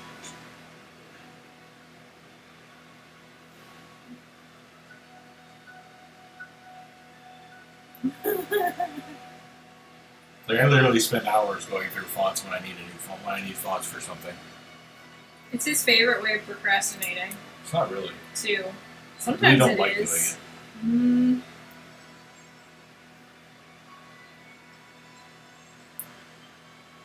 There are a lot of things I'd rather be doing, like drawing. Dane has specific, like, there's a font company that he specifically likes. So when they do sales, like, he watches out for those. And he's got wish list fonts I do. that he wants, but he hasn't come up with an excuse yet, like a reason that he's willing to pay the full price, so he'll wait. And if they go on sale, he's just going to scoop them up. Or if he can find a project where it just has to be that one.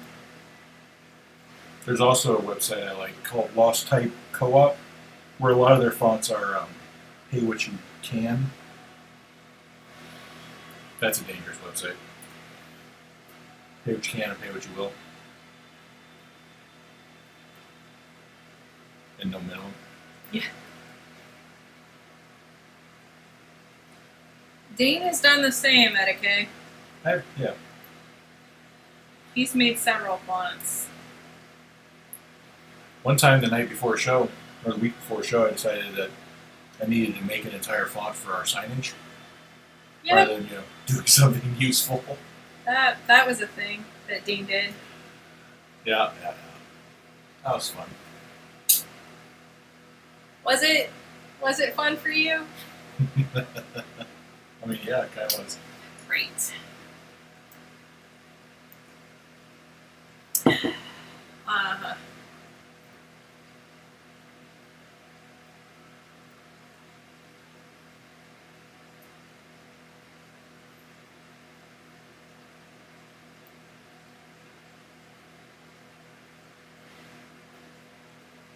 Do you know about Retro Supply Company, Etiquette? Because that seems like something that they would do if they haven't. Where they just keep a little scan in old and fonts and then make up fonts out of the scans.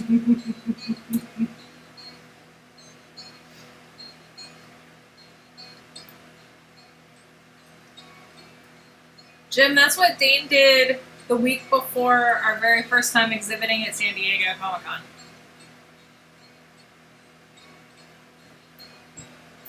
So I was up the night before we were leaving making signs because he'd finally gotten enough letters done that he felt like he could make the signs for me. Yeah. And then there would be particular things I'd want to say to me like, oh, we don't have that letter yet. Hold on, I'll make it. And I was like, no, we're just going to call it something else today. Like, he'd gone that far into the crazy land and there was no bringing him out. Like, 2 weeks later, oh my god, 2 weeks later, like, he was like, wait, did I just do that? And I was like, oh yeah, you did, buddy. Oh yeah, you did.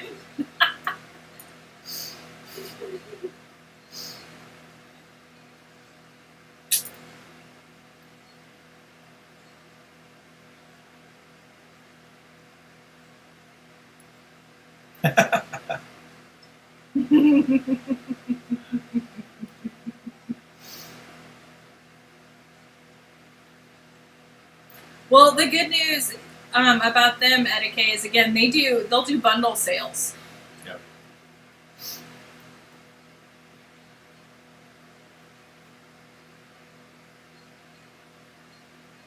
Because there are times when Dane will come up with a reason that we have to have a font. and then he'll buy it. But then there's the times when it's like, oh well, they're all for sale, so I should just go ahead. Yeah, they do. They do sales pretty regularly. Atomic Ranch. Oh, yeah. Fondiner.com is another one. I actually know the guy who runs that.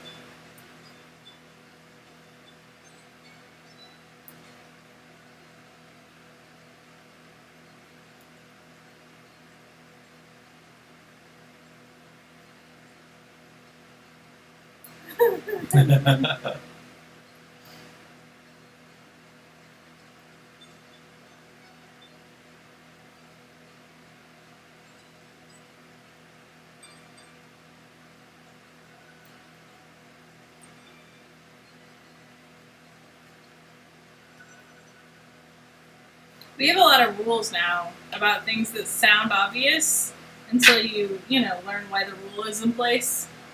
Things like we don't wait till the night before to do our signs, and we don't rebrand things the week before anything. What are you talking about?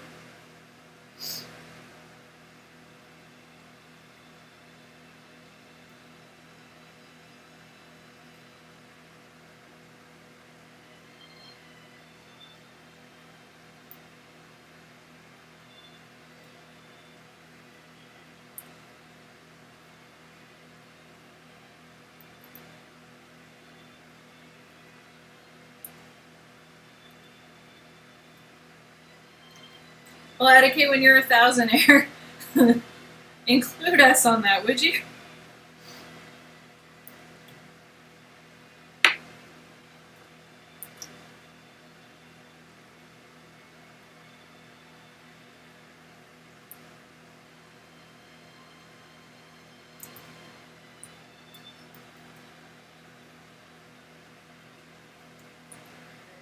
We're getting close to the end of the skein.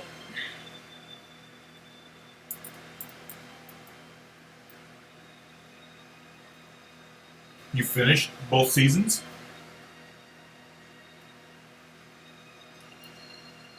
We started that the other day. I read it last night.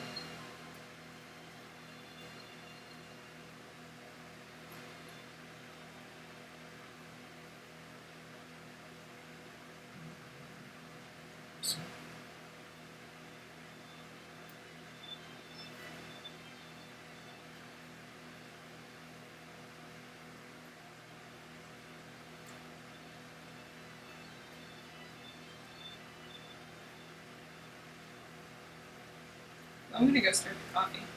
Good idea. Yeah. Alright, guys, I'll be right back. And then I'm gonna finish up that scanning. Boom. Boom. Boom. I mean, Ashley and I do the same thing. Okay.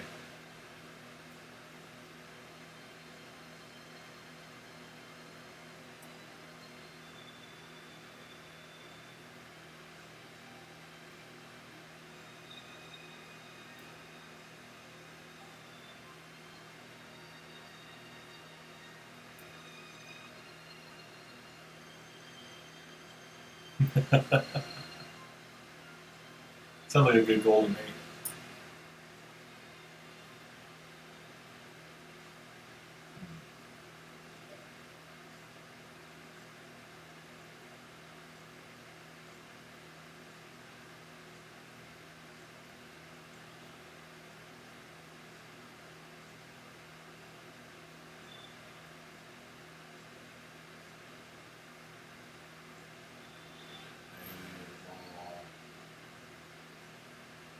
I'm missing it, Dave. Just double up. Excellent. You have to ask her.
Oh yeah, yeah.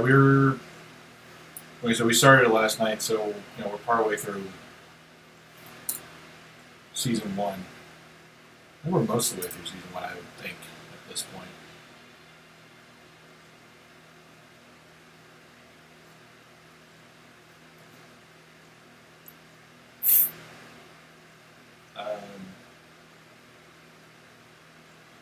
I know we just got past the point where 5 goes back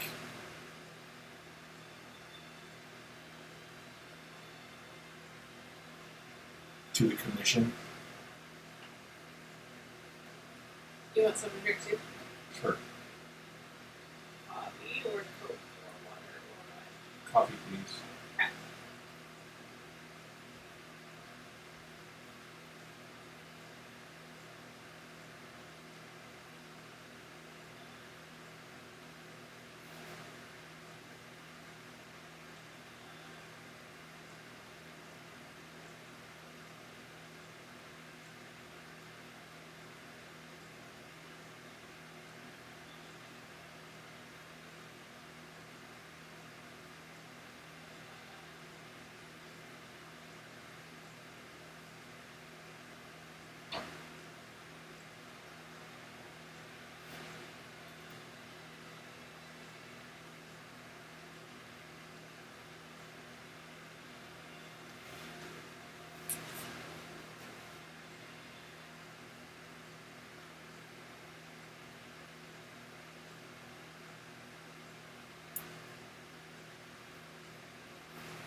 Excellent. Yeah, I put out a thing about it, but I couldn't get anybody to bite. So I'm glad you found somebody.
Yeah, I can imagine.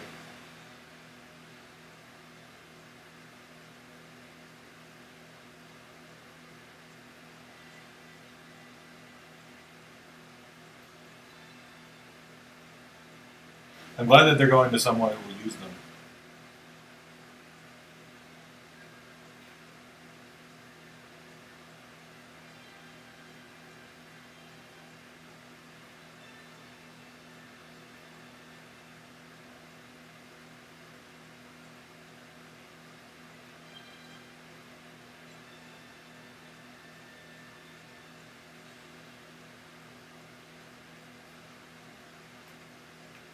Did anyone bet? Did anyone bet on the chance that you left me without any sugar in the sugar bowl? No. They should have. But I can. Every time.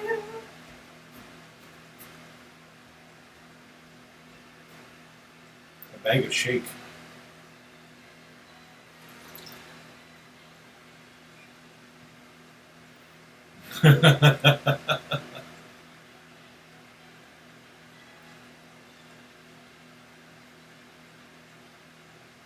It's never intentional, but somehow it always happens. I'll usually finish off the sugar that morning and forget to refill it. Usually it's not a big deal because I'm the one that uses it, so I'll end up refilling it when I need it next, but sometimes it's Sunday and Ashley's the one that's going to need it next.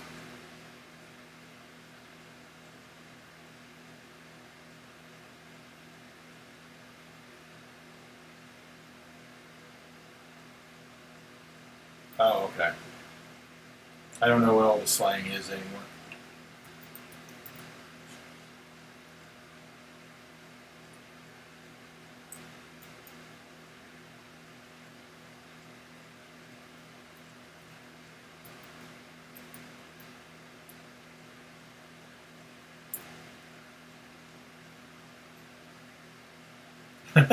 Less fun than a bag of shake weights.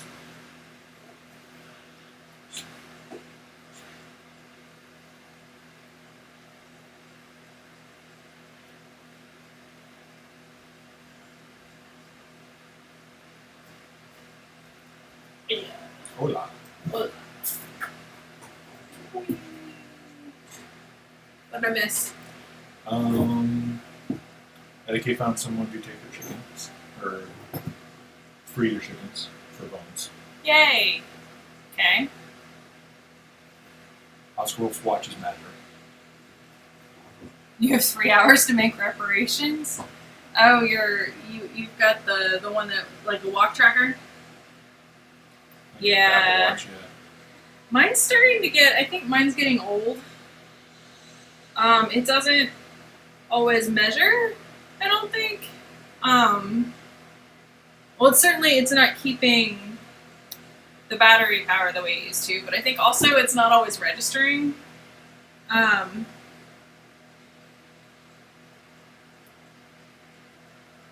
Steps the same way. Which is not, great.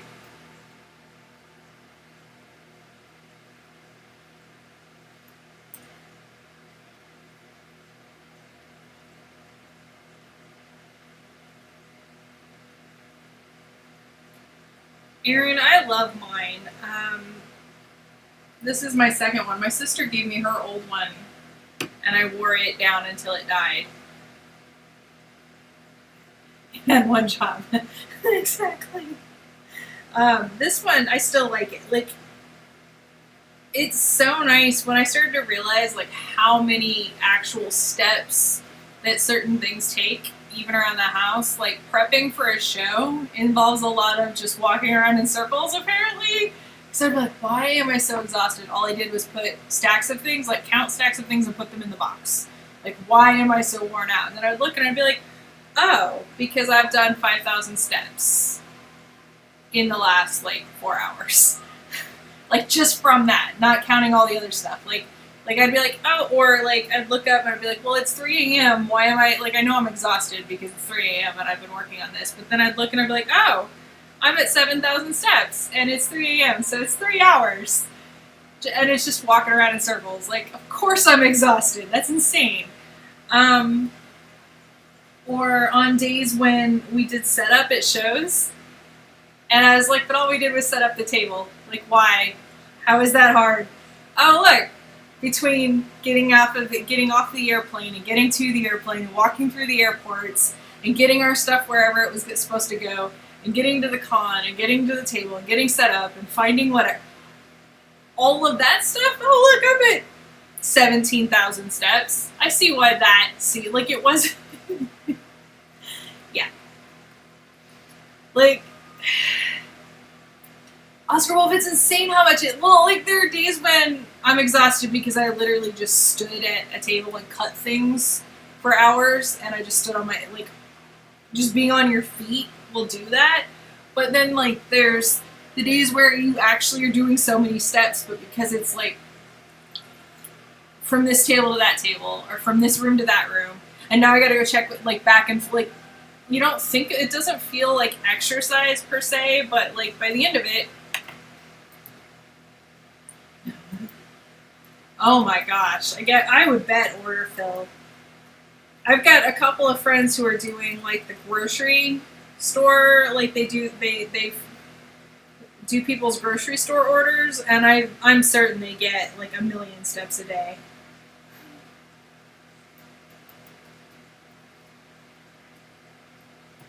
Well, and we used to. There was a year for San Diego Comic Con. Our hotel was like 1.33 miles away from the con. And we ended up walking that a lot, like there certainly every morning. But then a lot of times we'd just walk home, like or we'd walk to wherever we were eating, and then we'd walk back.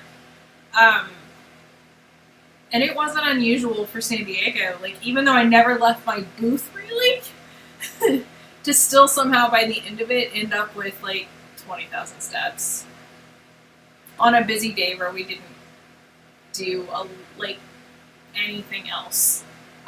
There was one day where I was supposed to go meet up with a friend to do like a networking thing, and we ended up wandering because it was in one of the hotels, and I couldn't find the damn room or restaurant because the signs are crazy. And that day specifically, I did like 25,000 steps.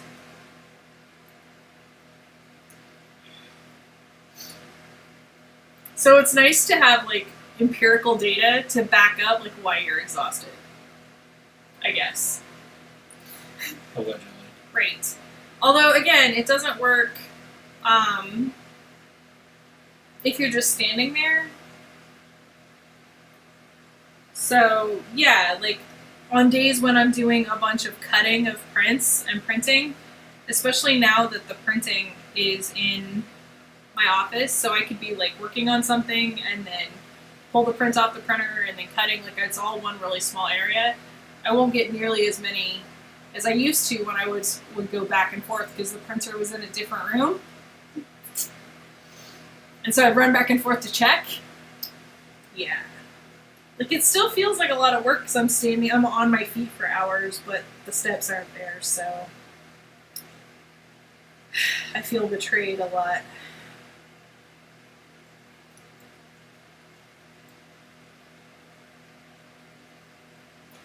Yes, Oscar Wolf, exactly that.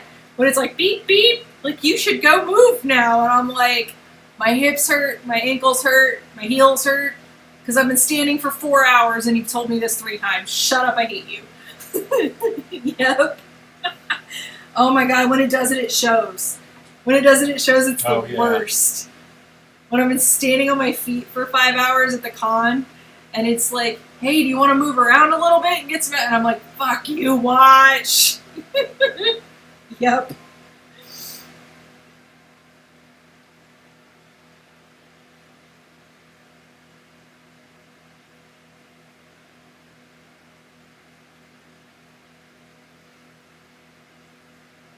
You just stand and flail.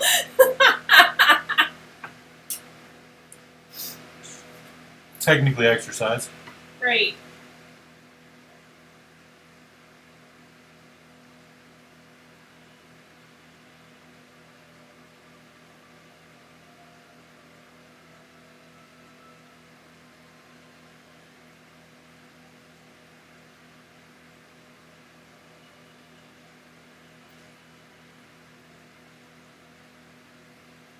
It's true.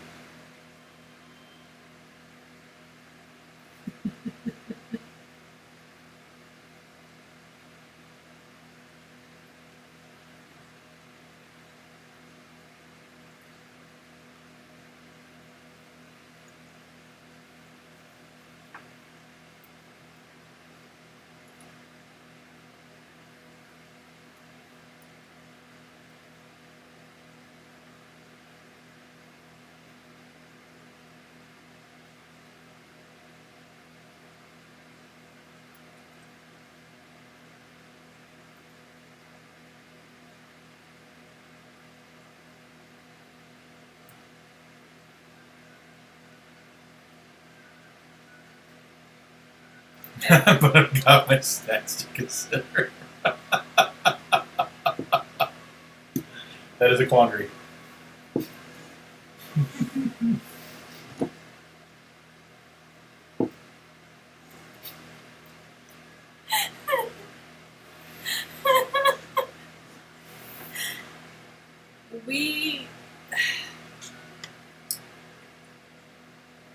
So occasionally, because I've got a Fitbit, so like my sister's on Fitbit, and sometimes she'll get a group of people to do like the weekend thing where we're all competing.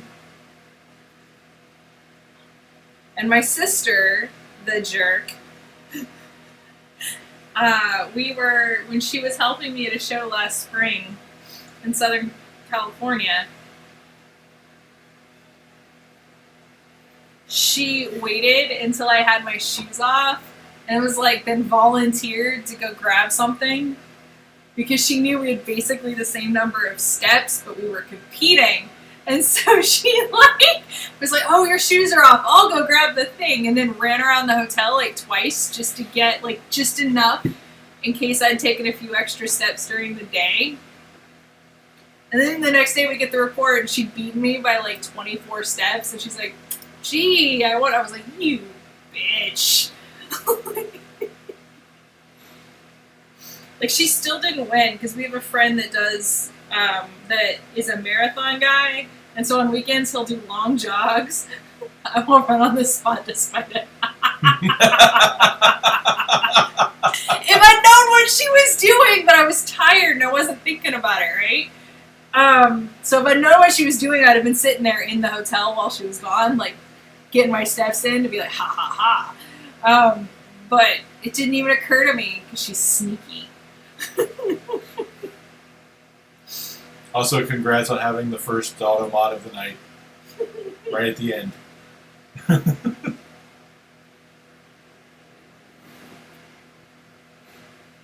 And again, I don't know about Apple Watch, but some of the Fitbits do.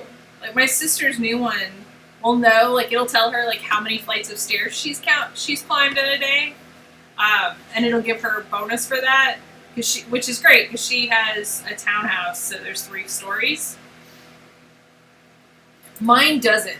So mine doesn't give a shit. Like if you've been climbing hills in Seattle or if you've been walking in Kansas, it's all the same number of steps. Not even my phone will do altitude. Will it? Yeah. Yeah, my Fitbit doesn't do that. It'll tell me how many flights I've climbed, whether I've climbed any flights or not, just by.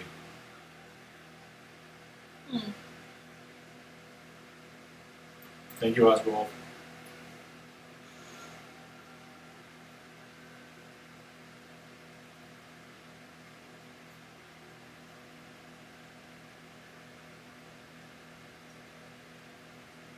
So this one too. I don't know. See, like my stepmom's brother-in-law, so I don't really. My step, Yep, his daughter got him because she knew he was like, he went on walks and they were fit and all that.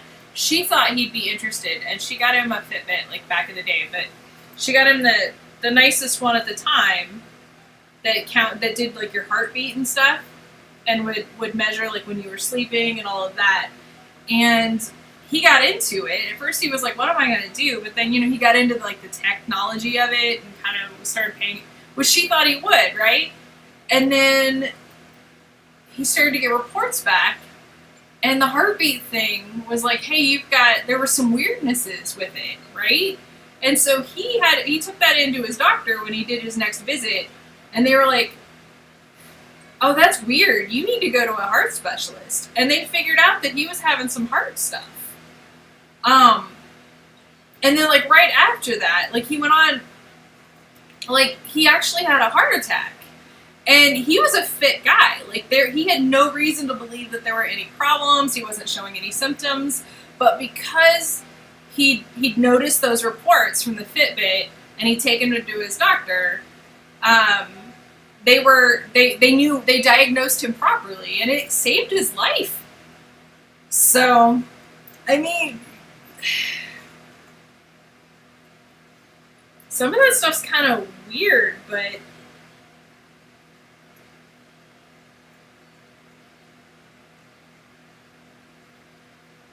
exactly. Glorifying and terrifying all at the same, like it's just glorious and terrifying. I'm like glorifying. Terrifying. Gloritize.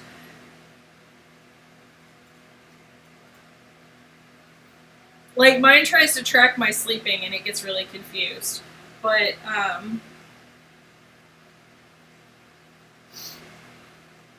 it's adorable that it tries to do that. Does yours tell you when it's time to go to bed? It was trying to, and I turned that shit off.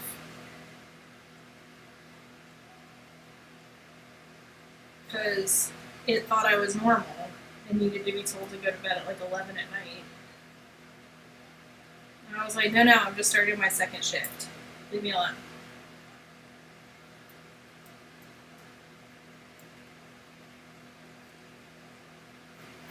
My phone was trying to do that, worse than my Fitbit. We sometimes sleep. We've been known to sleep. My phone was like, hey, it's bedtime. And I'm like, for whom, bitch? That, I didn't like that it suddenly, there was like an update, and then suddenly it started to, be my dad. We usually sleep around, like, sunrise. We're basically vampires. That's actually, I'd like to be in bed a little bit sooner than that, but... Yeah, but then we do stuff like decide to start the Umbrella Academy at 11 p.m. Yeah, that was a bad idea.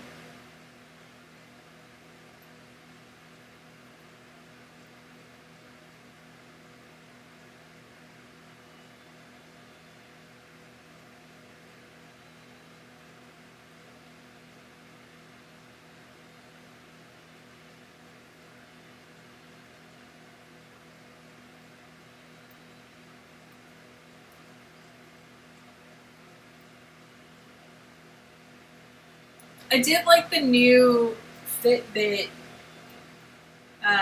alarm where it'll buzz to wake you up. The problem was it didn't always go off. Like it had a kind of clunky system, and so I couldn't depend on it. But it was nice when it worked because then I didn't have to do my really loud, obnoxious alarm that my roommates probably adore. I'm sure they don't. Your roommates? When we're at shows and stuff. Yeah. I mean, most of them probably are already awake by the time your alarm goes off. Except for Christine.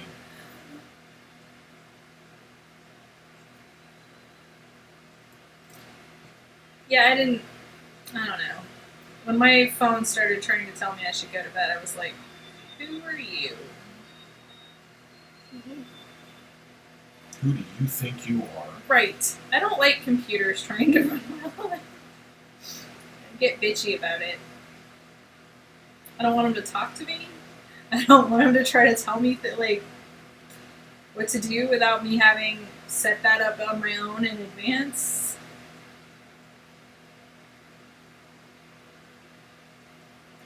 There was a point, now it's trying to do the thing where it tells you how much screen time you've had, and I'm like, I really need that thing to die and stop because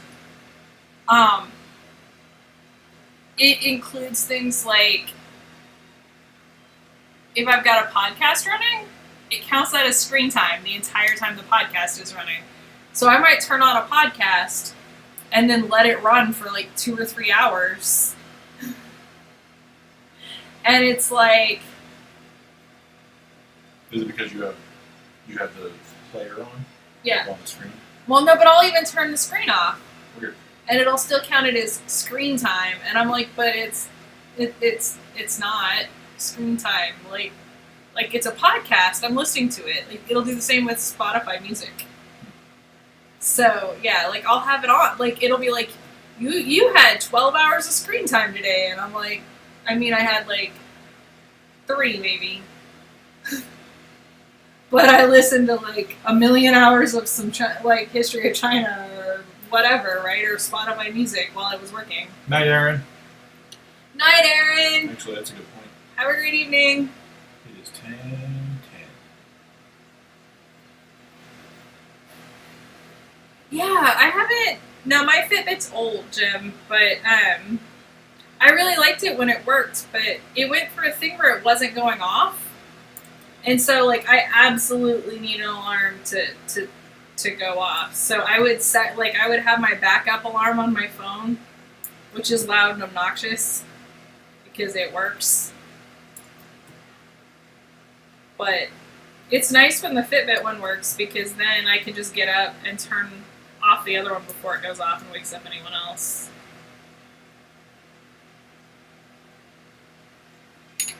Alright. Done with the second sleeve of yarn. Alright, rid of this size now. I don't know what size that is. Biggish. It's long. What? It's biggish. Biggish? I have a basic ruler here. Do you want to measure it for me? 1, 2, 3. So About we're 3'1", 3'2". So we're a little over 36 inches.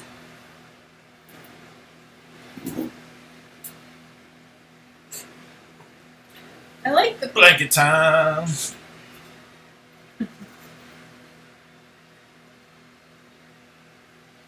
like the feel of this, and again, it's pretty fast. It's nice. Yeah. But I think since it's for an adult, I'm gonna go a little further. That second skein did not last as long as the first shot did. Story of my life. I know.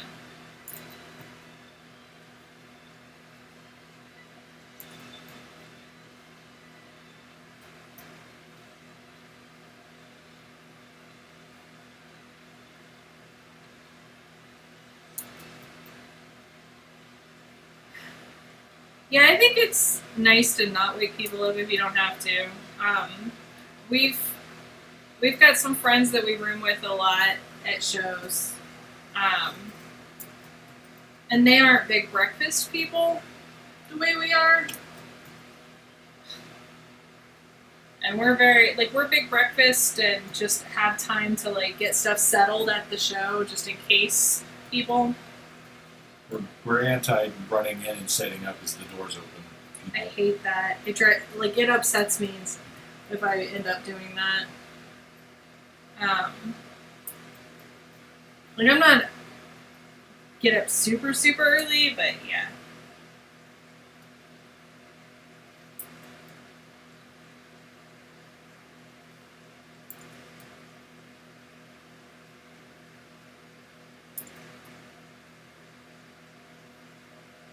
But it's nice because they will wake up, but then roll over and go back to sleep. So you don't feel so bad about it. But we also have the rule I don't let the alarm go off a second time. Yeah. It's a one-time terrible thing.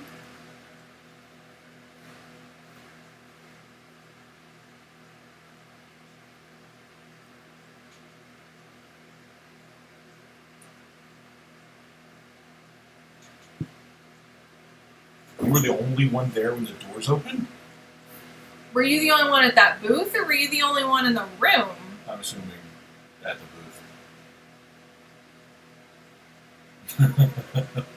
booth. We've had, oh my gosh, I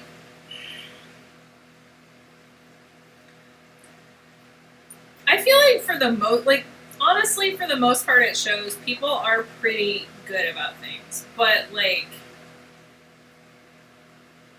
we've had just enough experiences. I don't want to leave my table alone. I just don't want that. And also, like, there's definitely a point where, not at every show, but at enough shows, there's some good sales that happen, like, right as the doors open or, like, right before the doors open. So, it's, yeah. No, we almost had panic attacks. A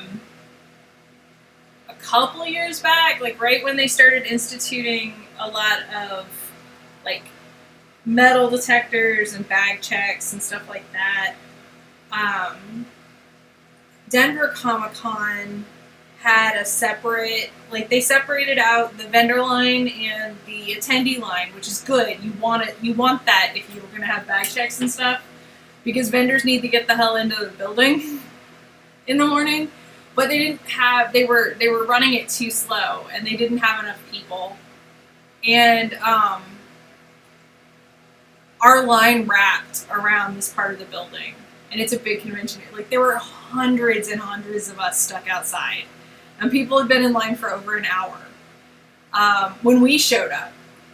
And we showed up, and we showed up early, but it was still just like the line was so long, like, and people were like, and we were not the only. A lot of us were panicking because they kept because we were like sending in things to the social media, and they're like, no, we're opening on time, and we're like, you can't, like, we've been in line for this long, like we got in line more than 45 minutes before the doors were supposed to open, like almost an hour.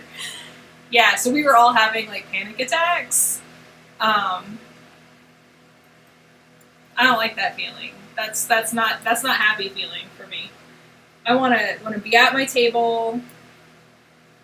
And I don't mind, like, sometimes at shows you'll see us, like, we were there early, but we kind of dropped our stuff off and went over to talk to somebody, and we're taking our, like, you know, we're doing our final fletzing as the first people are coming in the door. Like, that's fine. But I want to be there and have my stuff dropped off and be ready, you know, like,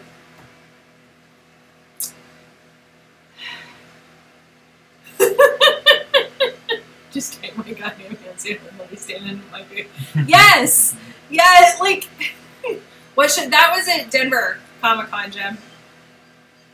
And they fixed it the next day. Like, we thought they weren't going to, because they were like, no, it's gonna, we did a great job, and we're like, you didn't. You really didn't. Like, that, like, you guys need to acknowledge that was terrible, or every vendor, like, because there were hundreds and hundreds of us out there. Like, Denver Comic Con's a pretty good sized show.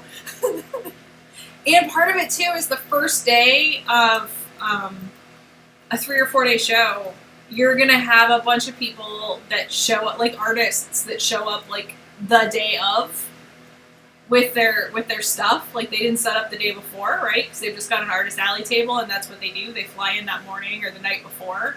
And so they were checking all of that and not separating people out the way they should, and yeah, it was a disaster. There were a lot of disasters that year, though, because, again, that was the first year that they instituted bag checks at a lot of the shows. And so there was a lot of, oh, we think we have a way, and then they got there, and they started working on it, and then they realized that they totally didn't have a way. They were like, oh. But, yeah, it was, that was the first time, like, that I can remember just being like we broke the, like, on purpose broke the system rules. Like, we were just like, no. Because a friend of ours is one of those people that just manages to, like, get shit done. Like, thank goodness he's not a bad person, because he's just one of those people, right? And we're all standing there, and we're seeing the line not moving. And we were realizing, because they're saying they're going to let people in, and they don't have a police presence, like, in there. Like, there's no way, like, right? Also, if you have, like, hundreds of empty tables, like, there's no possible way anyone can police that. So we're all starting to panic. And that friend was like, I'm going to go get in. And I'll watch my, like, so we can watch, and I'll watch my neighbor's tables, too. And I was like, Dane, go with him. And then I grabbed the friend that that is good. And I said, you make sure Dane gets in with you. And he was like, okay. Because I love Dane, but Dane's not the kind of guy that's good at, like, sliding, like, breaking the rules the way he is. Dane and I were like, we follow the rules even though it sucks or whatever. Like, but I was like, you get Dane in too. And he was like, okay. And then we met these other people that next to us. And I was like, pick one of your people. And they were like, what? And I was like, pick one of you and go follow Dane and just stick to Dane. So literally, I'm holding our friend's backpack. They're holding my backpack. We're like weaving our way through people. It was bad. But like, we all went out, and then like, because the girls that we'd been talking to were all at Artist Alley, and they'd all gotten tables next to each other. And so they picked the one friend that was the most, I guess, like, organized or whatever. And then she went and basically just watched all of their tables until they got there.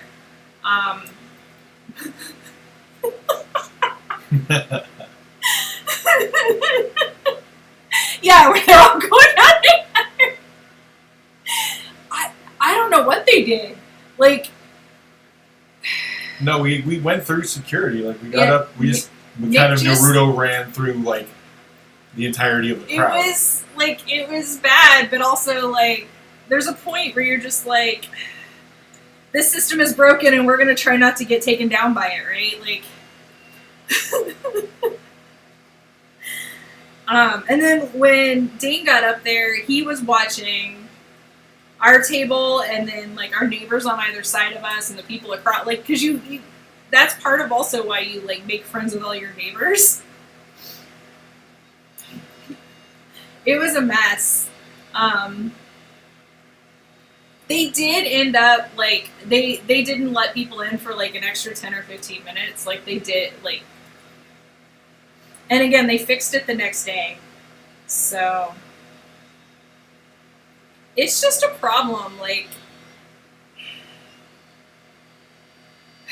and I think the other thing, too, is I don't think that, like, I feel like a lot of times, especially the first time around, you end up with security guys that are told that they're supposed to do that. Like, they're not given, like, appropriate information. Like attendees are different than vendors. Like, sure, check vendors, definitely make sure that everybody going to the vendor line is a vendor badge and that kind of thing. But, like, also, vendors are less likely to be a problem.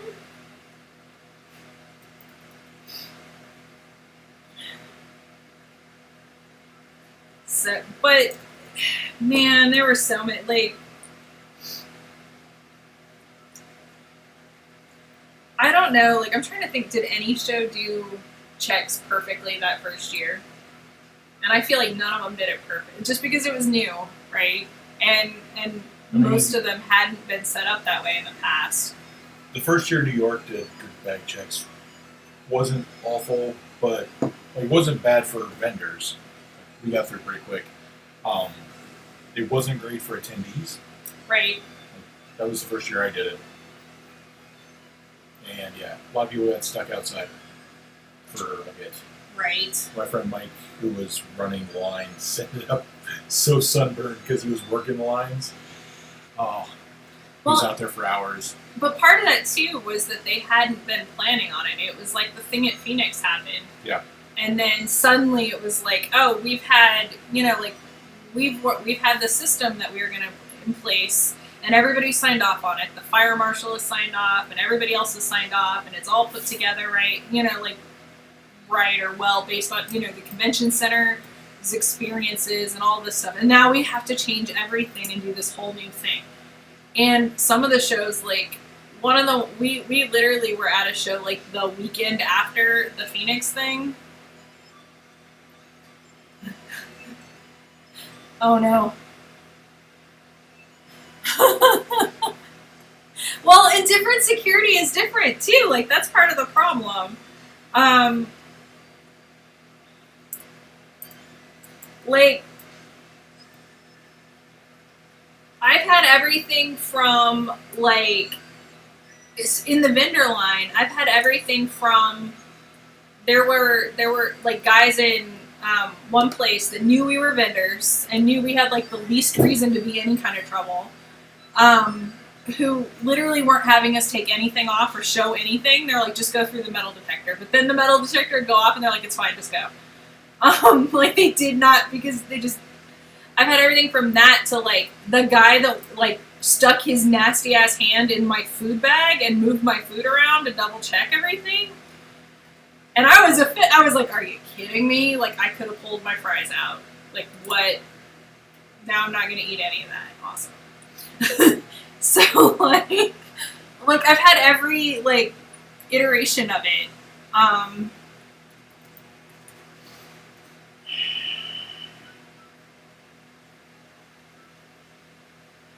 Oh no. When you gotta tell a dude what a poster tube is. Yeah, I bet his supervisor wasn't impressed. See, I feel like C2E2 has been pretty good most of the time. But you can definitely tell when they get like a new person on the thing. Like we've occasionally run into people that were,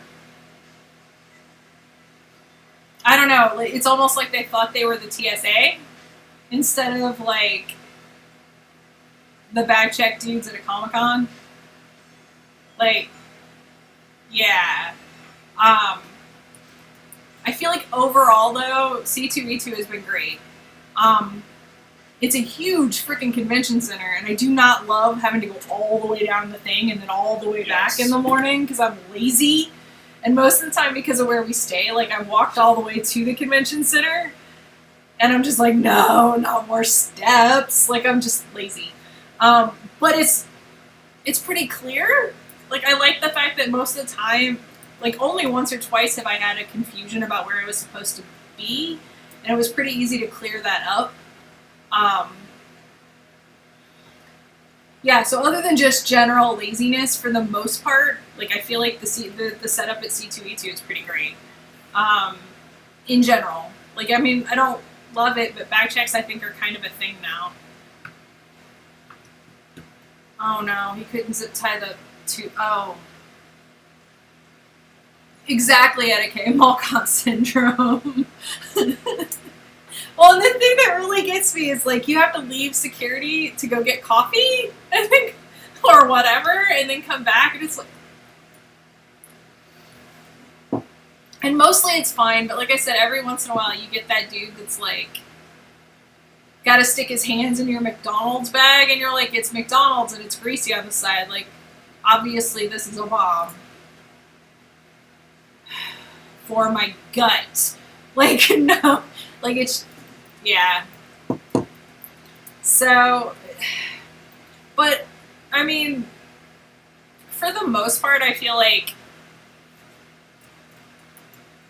ReadPop does a pretty good, like in general, I feel like supervisors usually fix some of those mall cop dudes pretty quick, which is nice. He's looking under my helm. I mean, maybe? I don't know.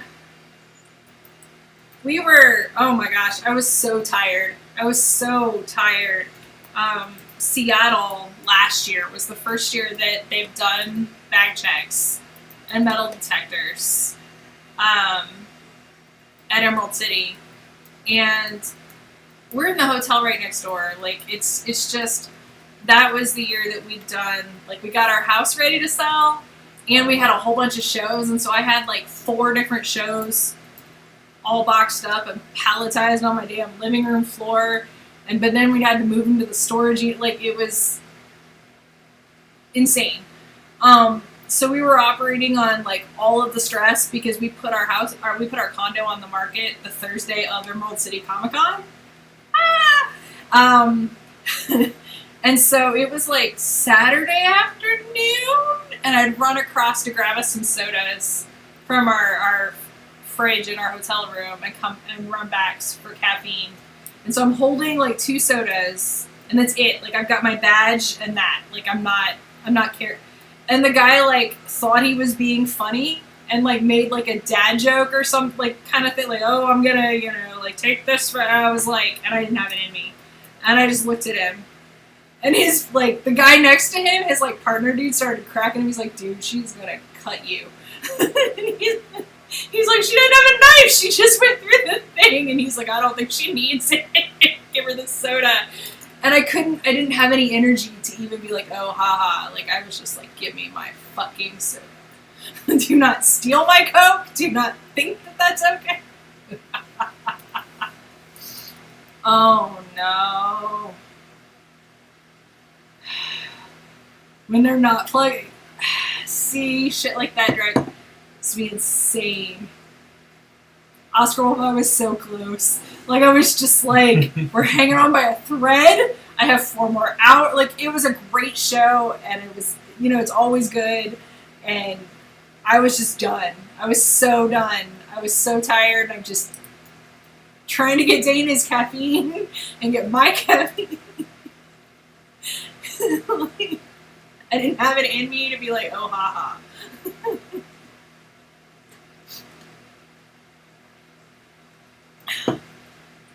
Jim, we had the old school metal detector things at Hastings, and they were intended to go off, like, we were supposed to swipe like all of the stuff people bought, like the CDs and stuff like that, across the belt thing, because there was a thing that was supposed to deactivate everything. Those things would go off, and like some people, like we, after a while, like we just didn't even worry about it unless we knew for sure that somebody was a thief, because they would go off. Like, the worst one was like the small perfume things that people would buy at like Walmart or whatever, like the perfume sprays that a lot of people had in their purse, would have a tag on the bottom or along the side that they didn't know about because it was under the packaging. And you could use it without taking that off. And Walmart or Kmart, whichever it was a thing, like, never deactivated them. So these people would go through over and over and over and set it off. And then finally one day, the damn things broke. And they were just going off, like, randomly. Like, there wouldn't be one near them. And they would just start going off. And they did unplug them for, like, a week. And we were like, it was a big secret. We weren't supposed to tell people. And I was like, anybody that's ever been to Hastings knows we don't give a shit. We just send people through. The airport?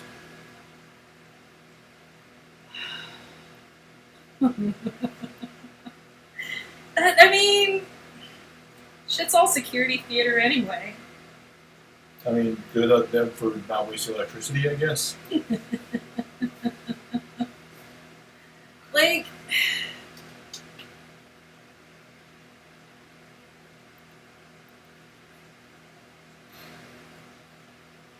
I don't know. I have such issues with the TSA, with TSA and stuff anyway. Like, I'm not against security, but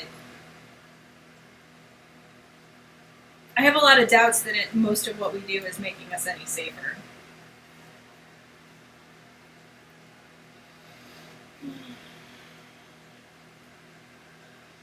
Are you kidding me, Oscar Wall?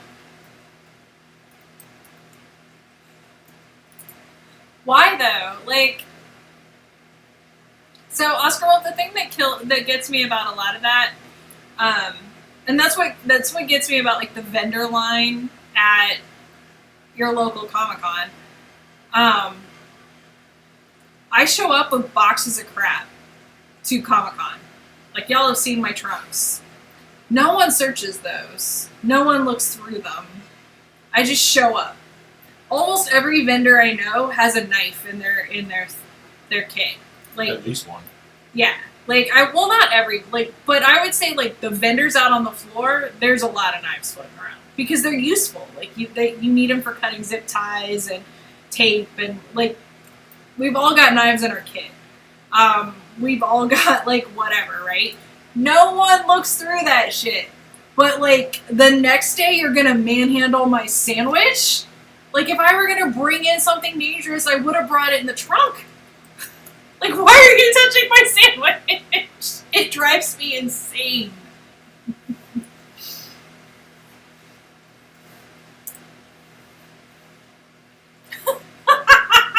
Oscar Wolf. That doesn't surprise me.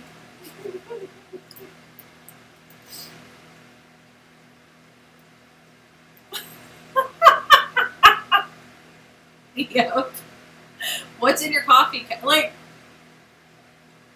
you're gonna tell them. I know. I was gonna.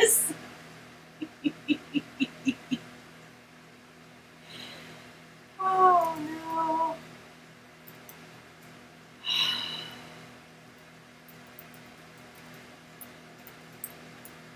I've got. So we used to know a guy that had not one but two heart. What are those things? Pacemakers? Yeah, pacemakers. Like he had an old one and then the new one. And he had all kinds of paperwork. And every single time he flew, it was like a whole nother story because they would be like, nobody has two pacemakers. And he's like, well, I do. Like, I'm 40 something years old and I have a lot, like I was born with a heart defect. Like, here's my paperwork. And they're like, no. Like, obvious, like, and he looked like a dude, like, he was a smaller dude and he was skinny, like, and I'm just like, hey, like, but how many knives did they leave in people's backpacks while they were busy quizzing him on his double heart, asking him questions about his latest surgery, like they were gonna catch him in a lie, like they knew enough about anything to know if he was lying anyway. He was actually the security guy was actually a moonlighting heart surgeon. Right. Your chocolate milk almost got confiscated?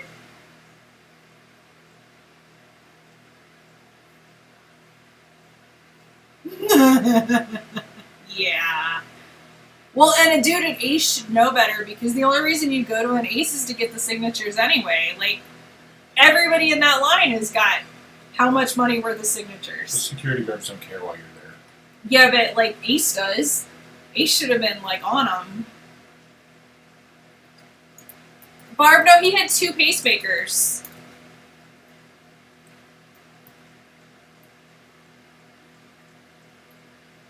Yeah, like,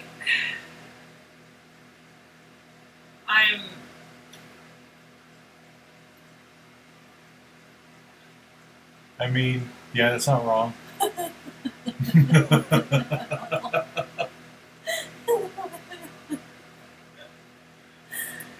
Oh, man.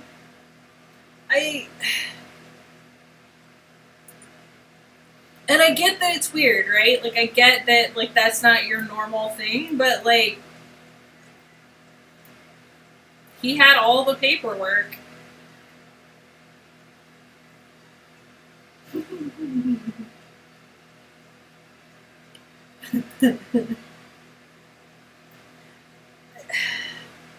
Yeah, I don't know.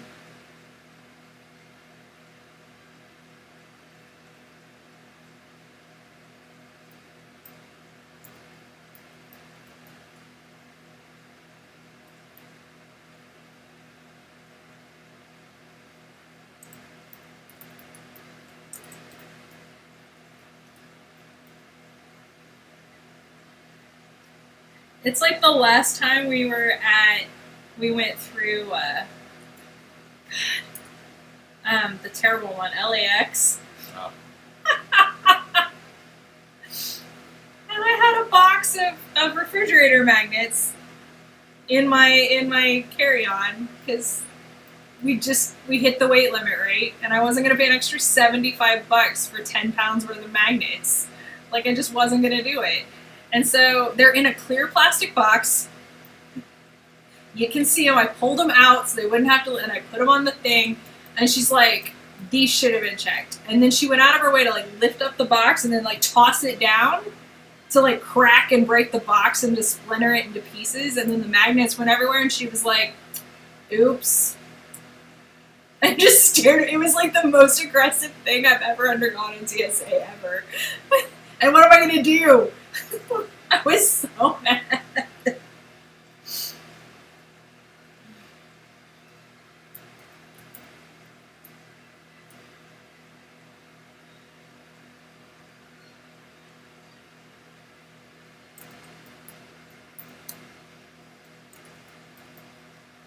Well, I figured it would, Jen. That's why I was like, I can't imagine that Ace would be happy about that.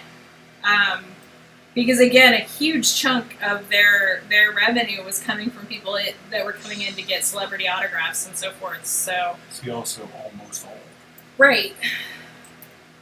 So like,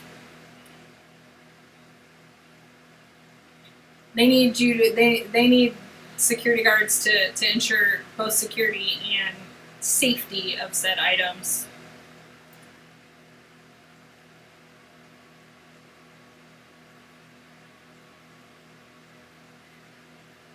Jim, if we, man, I like everybody, every single person I saw in that line at the LAX was like that. Like every single TSA person in that entire area was aggressively rude and terrible. Like I've never like I don't travel as much as you do, obviously, probably, but like we travel enough. Like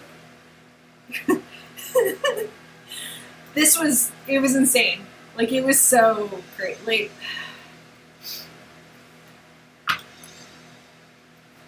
yeah. So I don't think it would have gotten anywhere. Like I wrote a complaint later that went off into the world of the government and did nothing.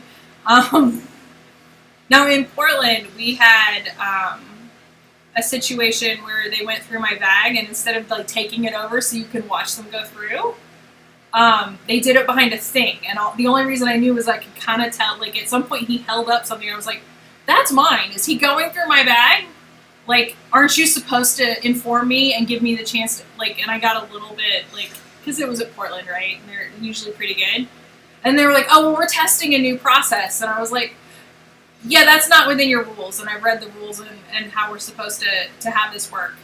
And then I went to the supervisor, and I was like, I was really uncomfortable, and every other time, everyone's always been really professional, and I believe, obviously I'm not going to touch anything, but my understanding is that I'm given the chance to watch what's happening when people are going through my things. And I definitely want your card, because if something's missing later, then I want to know who I need to contact, which I've never had to be concerned about before here. And she was like, oh, no. Like, she was great. Because it was Portland. Do I travel? Okay, so, well, I don't travel at all ever anymore. Nobody travels anywhere. Yeah. So in Portland, like, that never happened again. And she agreed that it was incorrect. And I think that the guy was in a hurry and thought he was going to get away with the thing. I didn't understand that I can funnel the polite Karen, if that makes sense.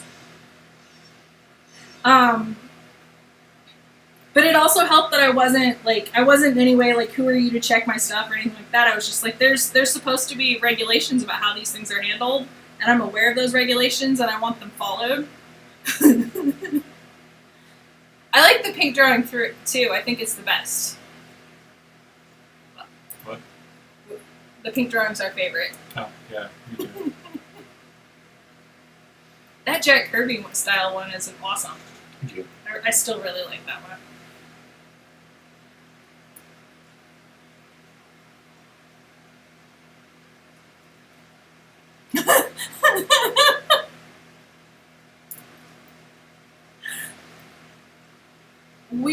Jim, I was so mad coming back through LAX after they broke the shit out of a brand new plastic box and scratched up a bunch of magnets. Yay! Coming back, we had Dana got in a new water bottle.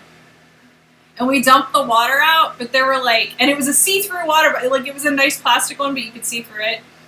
We dumped the water out, but there were a couple of drops of water left, just because bottles don't immediately dry when you dump the water out, weirdly. I swear to God they must have watched us too, because Dane dumped it in the water thing, before you go. And they were like, oh yeah, there's water in here, you can't take it through. And I was like, really? And I was so irritated, and I just dumped, and I shook out the drops, and I was like, is this fine now? And they're like, no, you're going to have to take it back through, or you can throw it away and go through your line. And I was like, okay, fine. And I took it back through the line. And then Dean was like, watching our stuff and getting it all gathered. And then we came back up, and they're like, okay, go. And I'm like, nope. I've already been through, I call it the naked machine. I was like, I've already been through the naked machine once, and you watched me go through, and all I have is this water bottle. And they're like, well, you've got to go, if you want to get on your plane. I was like, no, that's fine. You can wand me. And they're like, well, it might be a minute. I'm like, I've got 2.5 hours. And they were so irritated. And the lady was finally like, why am I wanding you? And I was like, because that guy over there was going to make me throw away a water bottle that had literally 2 drops of water in it. And you could just see, she just turned into this look, and I was like, she's going to murder him later. And I am so glad. I just set the LAX people off against the other LAX people. And we've never been through that airport again because it's awful. I've never heard anyone have a good experience there. It's the worst place in the world. Yeah. Yeah, Oscar Wolf, that's where... Well, like, we know, like, especially when we're going for shows and stuff, we give it extra time. Because it does take, like, we know that our luggage that we dropped off and checked is going to get searched. It always gets searched. Every single time. And we know that it's going to get pulled. And we want to give them plenty of time to get it through the system so that we never, like, we want to reduce any likelihood that it doesn't get on the plane. I don't ever want to, like, a couple of times through things that weren't our fault, and once that was our fault, we've gotten really close to missing a flight, and it just tears me up and it freaks me out. And it's just, I'd rather sit for an extra hour in the airport than to undergo that. So the plus side of that is occasionally when we've been places and TSA has tried to be like, well, we're gonna ask that, like, we're gonna try to get you to do this thing that totally isn't within the rules and isn't actually like that, like, wrong thing to ask you, but then we're gonna be like, you're gonna do it because otherwise you're gonna be here longer. I'm just like, I got hours, buddy. And it's amazing how long, like, how often.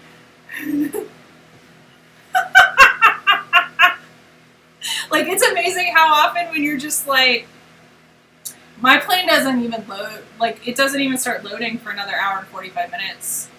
And they're just like, well, fuck, you're one of those. Like, they realize that, like, it's amazing how as soon as you say that, like, you start getting just like, oh, God, you have time to actually be more of a pain in the ass to us than we are to you. Fuck.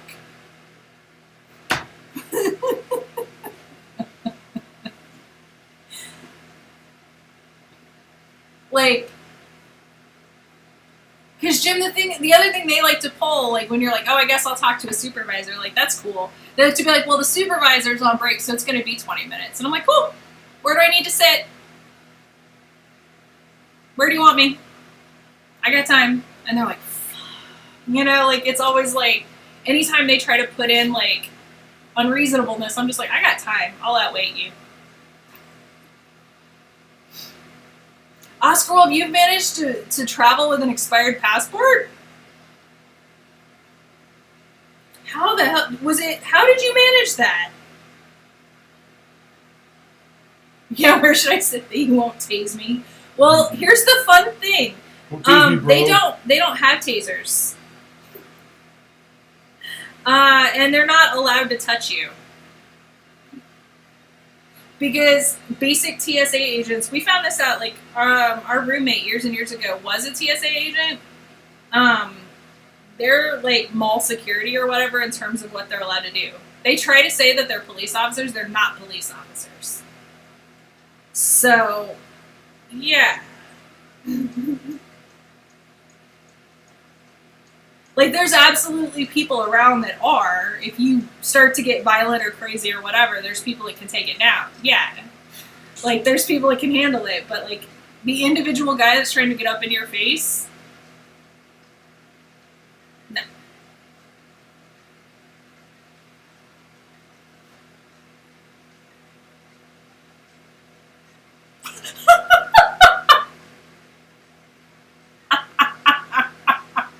Oscar Wolf, hold on. Like, they were gonna what? They were like, your passport is expired, so we're not gonna let you go back to Canada? Where you could get a new one? Like, what use is that? Also, like, everybody's like, hey, did you know your passport's expired? And you're like, yes. And they're like, cool, have a nice day. What is going on? Like, man, this whole thing is dumb. Also, can I just say, like, my stepmom, like, the whole TSA thing drives me insane. My stepmom travels with flip-flops when she's on a plane, or slip-ons, but mostly flip-flops, because she's got germ phobia issues. She does not want to be barefoot on the floor, and she does not wear socks. So she will wear flip-flops, like actual flip-flops, with just the little, like, strap across the top, and it's a bare foot. And I cannot tell you, I haven't even flown with her that often, but every single time I've flown with her, they have wanded her feet. Every single time. They have wanded her bare feet. And I'm just like, what are you... What are you hoping to find there, guys? It's her bare feet. Like, she's got some chipped nail polish on her toes. Like, what? Every single time. And I'm... Why? You just act just surprised every time. What? It's expired? Those things expire? I had no idea. Oh my god. And they were just like, the Americans are like, oh, she's Canadian and doesn't know that. That's so good. Fake C4 feet, exactly. I'm just, every single time. And I asked her one time, and she was like, yeah, I don't think there's ever been a time when they haven't wanded my feet. She's like, it weirds me out to have people that close to my feet, but, you know, I'm not stepping barefoot on that floor. We'll let you get on this plane. Good luck.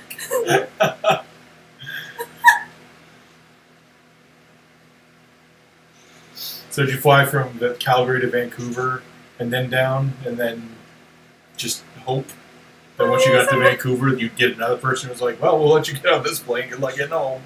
Oh my goodness.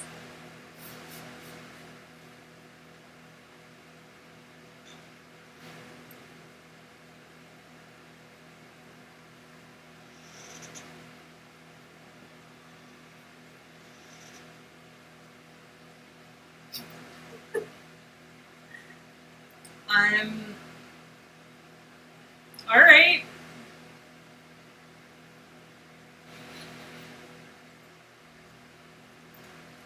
I mean, I guess I'm glad that you're one of the good guys, since apparently you're just able to travel at will.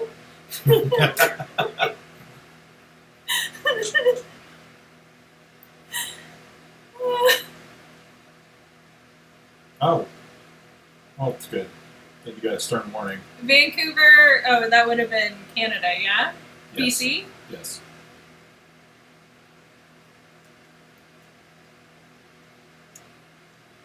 Wouldn't make any sense for her to fly from. No, Calgary I know, to that's why Vancouver, I was doing the geography math You're in like- my head as I'm saying it out loud. Yeah. But you remember, I've flown some really weird routes just to save $100. So, you know. What the F?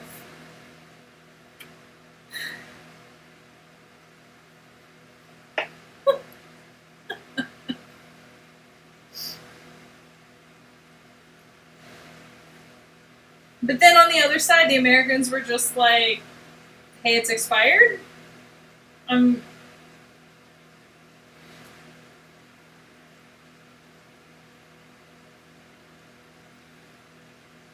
mean, on the other side, we know that it was probably just like, oh. I mean, it's not like they can detain her.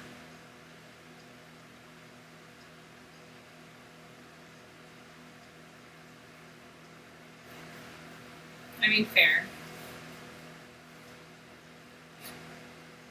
I love that kind of thing in Canada just means a stern warning. Canada's great. Canada's great.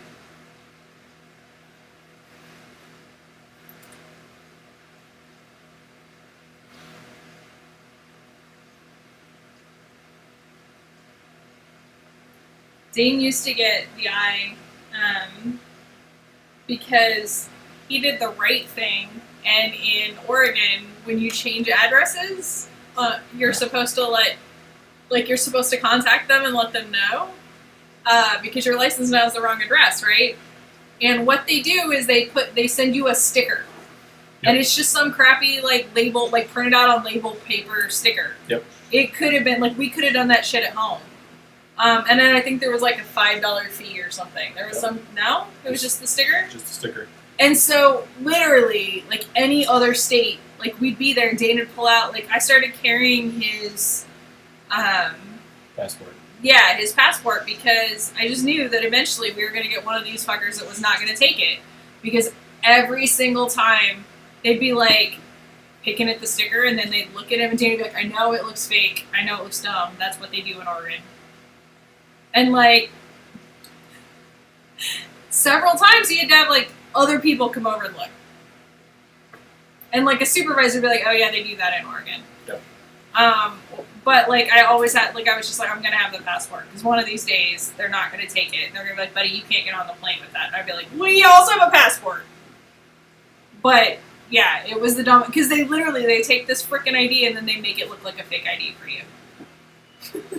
Maybe their thoughts are nobody would be this dumb to fake an ID like this. It's totally on brand for Oregon.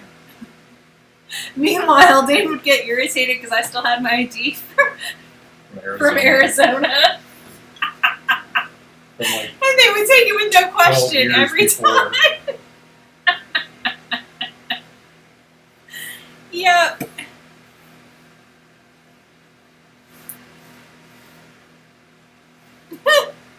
They tried to take your passport?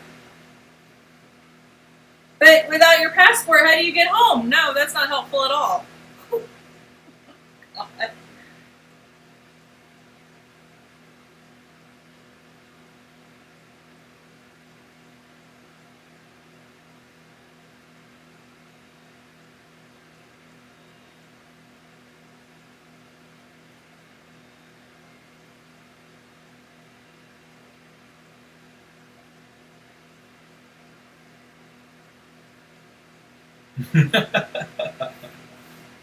Maybe. They're like, this one's a keeper. She seems nice.